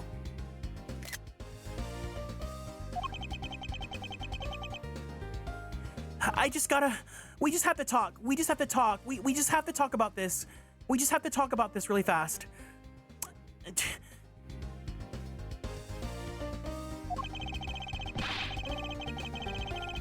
I sense nothing but a most troublesome relationship from that ominous statement. We should go home too, Miles. We have to hurry and report what happened to Papa. Agreed. Well, I'm afraid we must be going now, Detective. Roger, sir. And don't you worry. I'll investigate the next case we're on real well. I'll, be counting on you. The scent of trouble is definitely in the air. Thus, like a bad dream, my first outing at a court came to a disturbing end. A few months later, I was finally able to properly stand in court as a prosecutor. But the detective in charge of the investigation was, as I dreaded, Detective Gumshoe. After that, he became my direct subordinate. I have tried, but words fail to describe the immeasurable suffering he has caused me. But I suppose that's just how things are. As for the little girl who suddenly disappeared, she's now...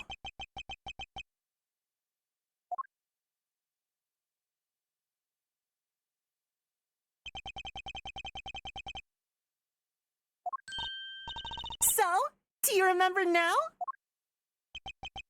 Yes, I remember everything. Kay, it's been a while. Kay, you sure grew up a lot. See, this is the right Gumshoe. This one looks right. Of course! But thank goodness! I thought you two had totally forgotten about me! You know, I was really worried about you after all that. Where have you been all this time? Gummy, I didn't know you cared! After my father died, I went to go live with my mother's relatives. They lived really far away, so I wasn't really able to come back here all that much. Oh, is that what happened? Well, I'm just glad you're all right. That, oh my god, she's got a key on her head.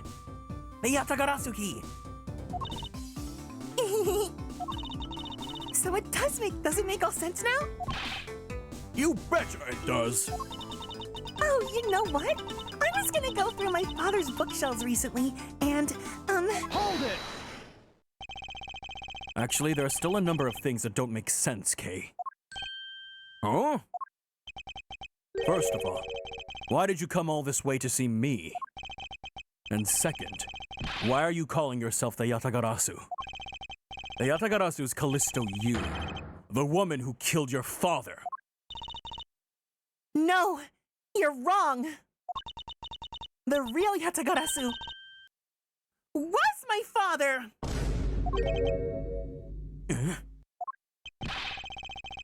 Mr. Faraday was the Yatagarasu? Like I said, I was going through my father's bookshelf recently. And I found a secret diary hidden among his books. I have no regrets in choosing to walk the path of the Yatagarasu. That was written in his diary, and that's how I know for sure. Maybe the real Yatagarasu is the friends we made along the way. You guys are my Yatagarasu. But that's impossible! What's with that look? You don't believe me? Her name is Kay. It's one off from Key. Damn, you're right. It wasn't just the expression on my face. I clearly said it was impossible just now. Pokemon Transient. All right then. How do you explain this, huh? It's a way of disarming any security system of the user's choosing.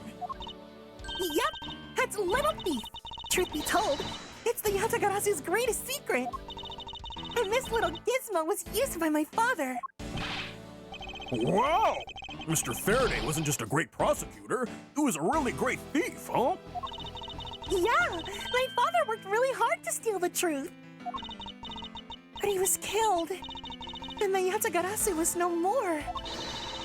But despite that, the Yatagarasu had been spotted again recently. Someone other than you? Here, Mr. Edgeworth. Take a look at this article.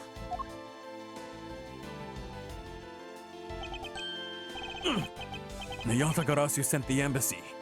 A calling card? Yeah, meaning this person's a fake. I'm almost certain that Callisto Yu lady's behind this. Because the real Yatagarasu would never send something like a gaudy card out. But the Yatagarasu did send a white card along with anything to be publicized. That's what Detective Bad told me 7 years ago, if memory serves. Well, as soon as I heard the news, I got all wound up and I knew I couldn't just let it go. So I searched you out, so that I could obtain the truth behind the Yatagarasu. Because if anyone can help me find it, I figured it's you, Mr. Edgeworth. So you're saying that I have your father's and Miss Yu's identities backwards?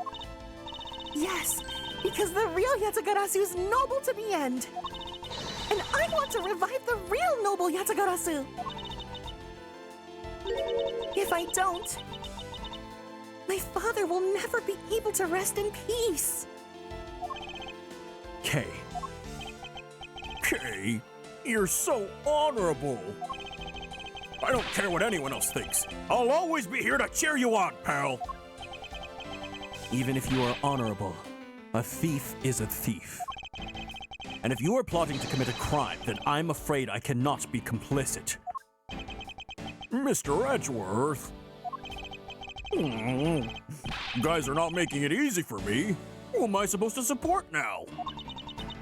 Mr. Edgeworth, what I want from you is not to steal something. What I want is the arrest of that evil woman. That evil woman? You mean Callisto Yu? I think it's too hard for me to catch her all by myself. But I thought that since you were able to expose her for who she is, then maybe... Please, Mr. Edgeworth, won't you help me?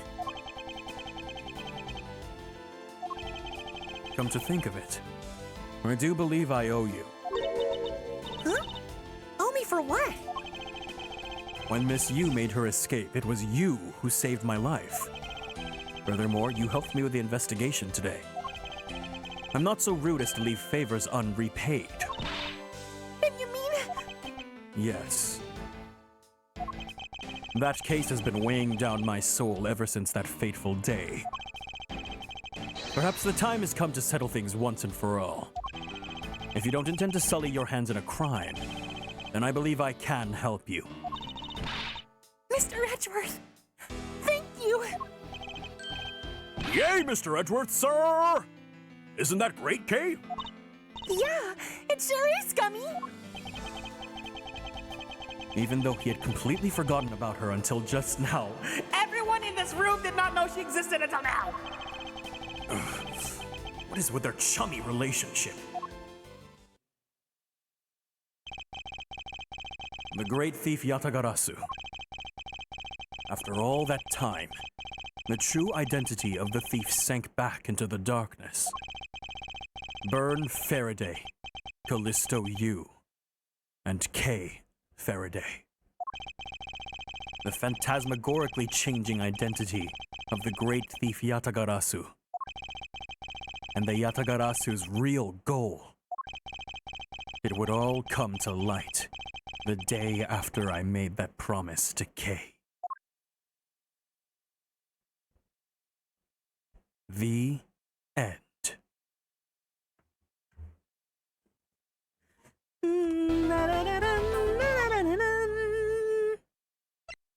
Yay! All right. Ooh, we are now done with. Is my Switch's date wrong? Hold on. I think I just realized my Switch has the wrong date. It's not the 2nd. Let me fix that really fast.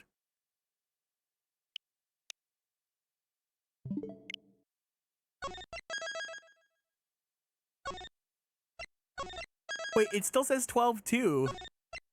The game thinks it's 12/2. Well, anyways, here we are. We have finished the case. All right, that means starting next week, we will be doing the last case of Edgeworth Investigations. So that's pretty awesome. But let's go ahead and talk really fast before we finish off.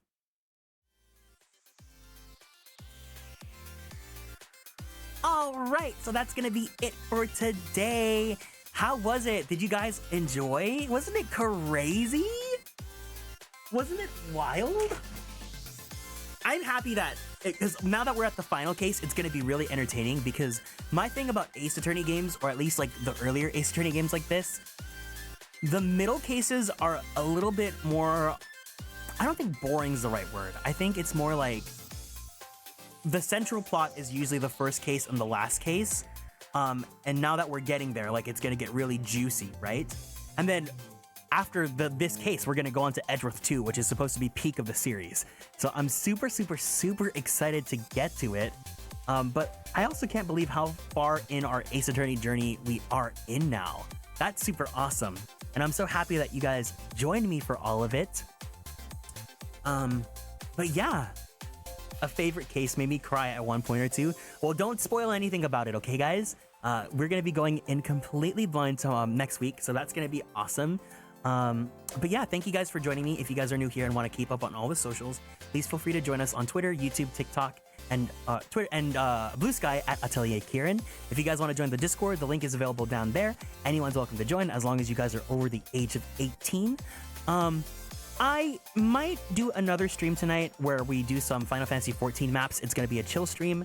So if you guys would like to join me for maps, I'm going to do a ping on the Discord. And if we do, then we'll do it. And if not, then that's totally cool too. But yeah, I hope you guys have a wonderful rest of your Sunday, if it is Sunday for you. If it's Monday, good luck with the rest of your week. It is also officially December now, which means I got to get like a holiday-themed background to use so that we can have some holiday hangouts. But until then, please take care of yourselves, guys. Do the usual. Be kind to yourself. Be kind to others. Let me see if they're still... Okay, they are still going. So, I have someone that I want to raid. I don't know them well, but I know that Hiro really likes them. So we're gonna go ahead and raid Mitsuko, who is currently drawing right now. They're an artist. And let's go ahead and give them some love. So if you guys can, the raid message is hiya hey hey. Let's send them some blankies and all the good stuff as usual, and show them some love. But until then, take care of yourselves, guys. Have a wonderful rest of your weekend. And if I see you guys for Final Fantasy, I'll see you guys here tonight.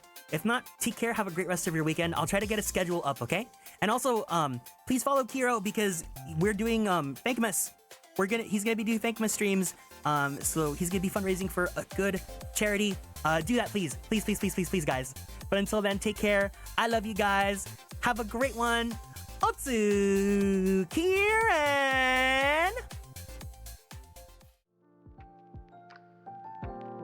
Bye bye. Bye bye bye bye bye bye bye bye bye bye bye.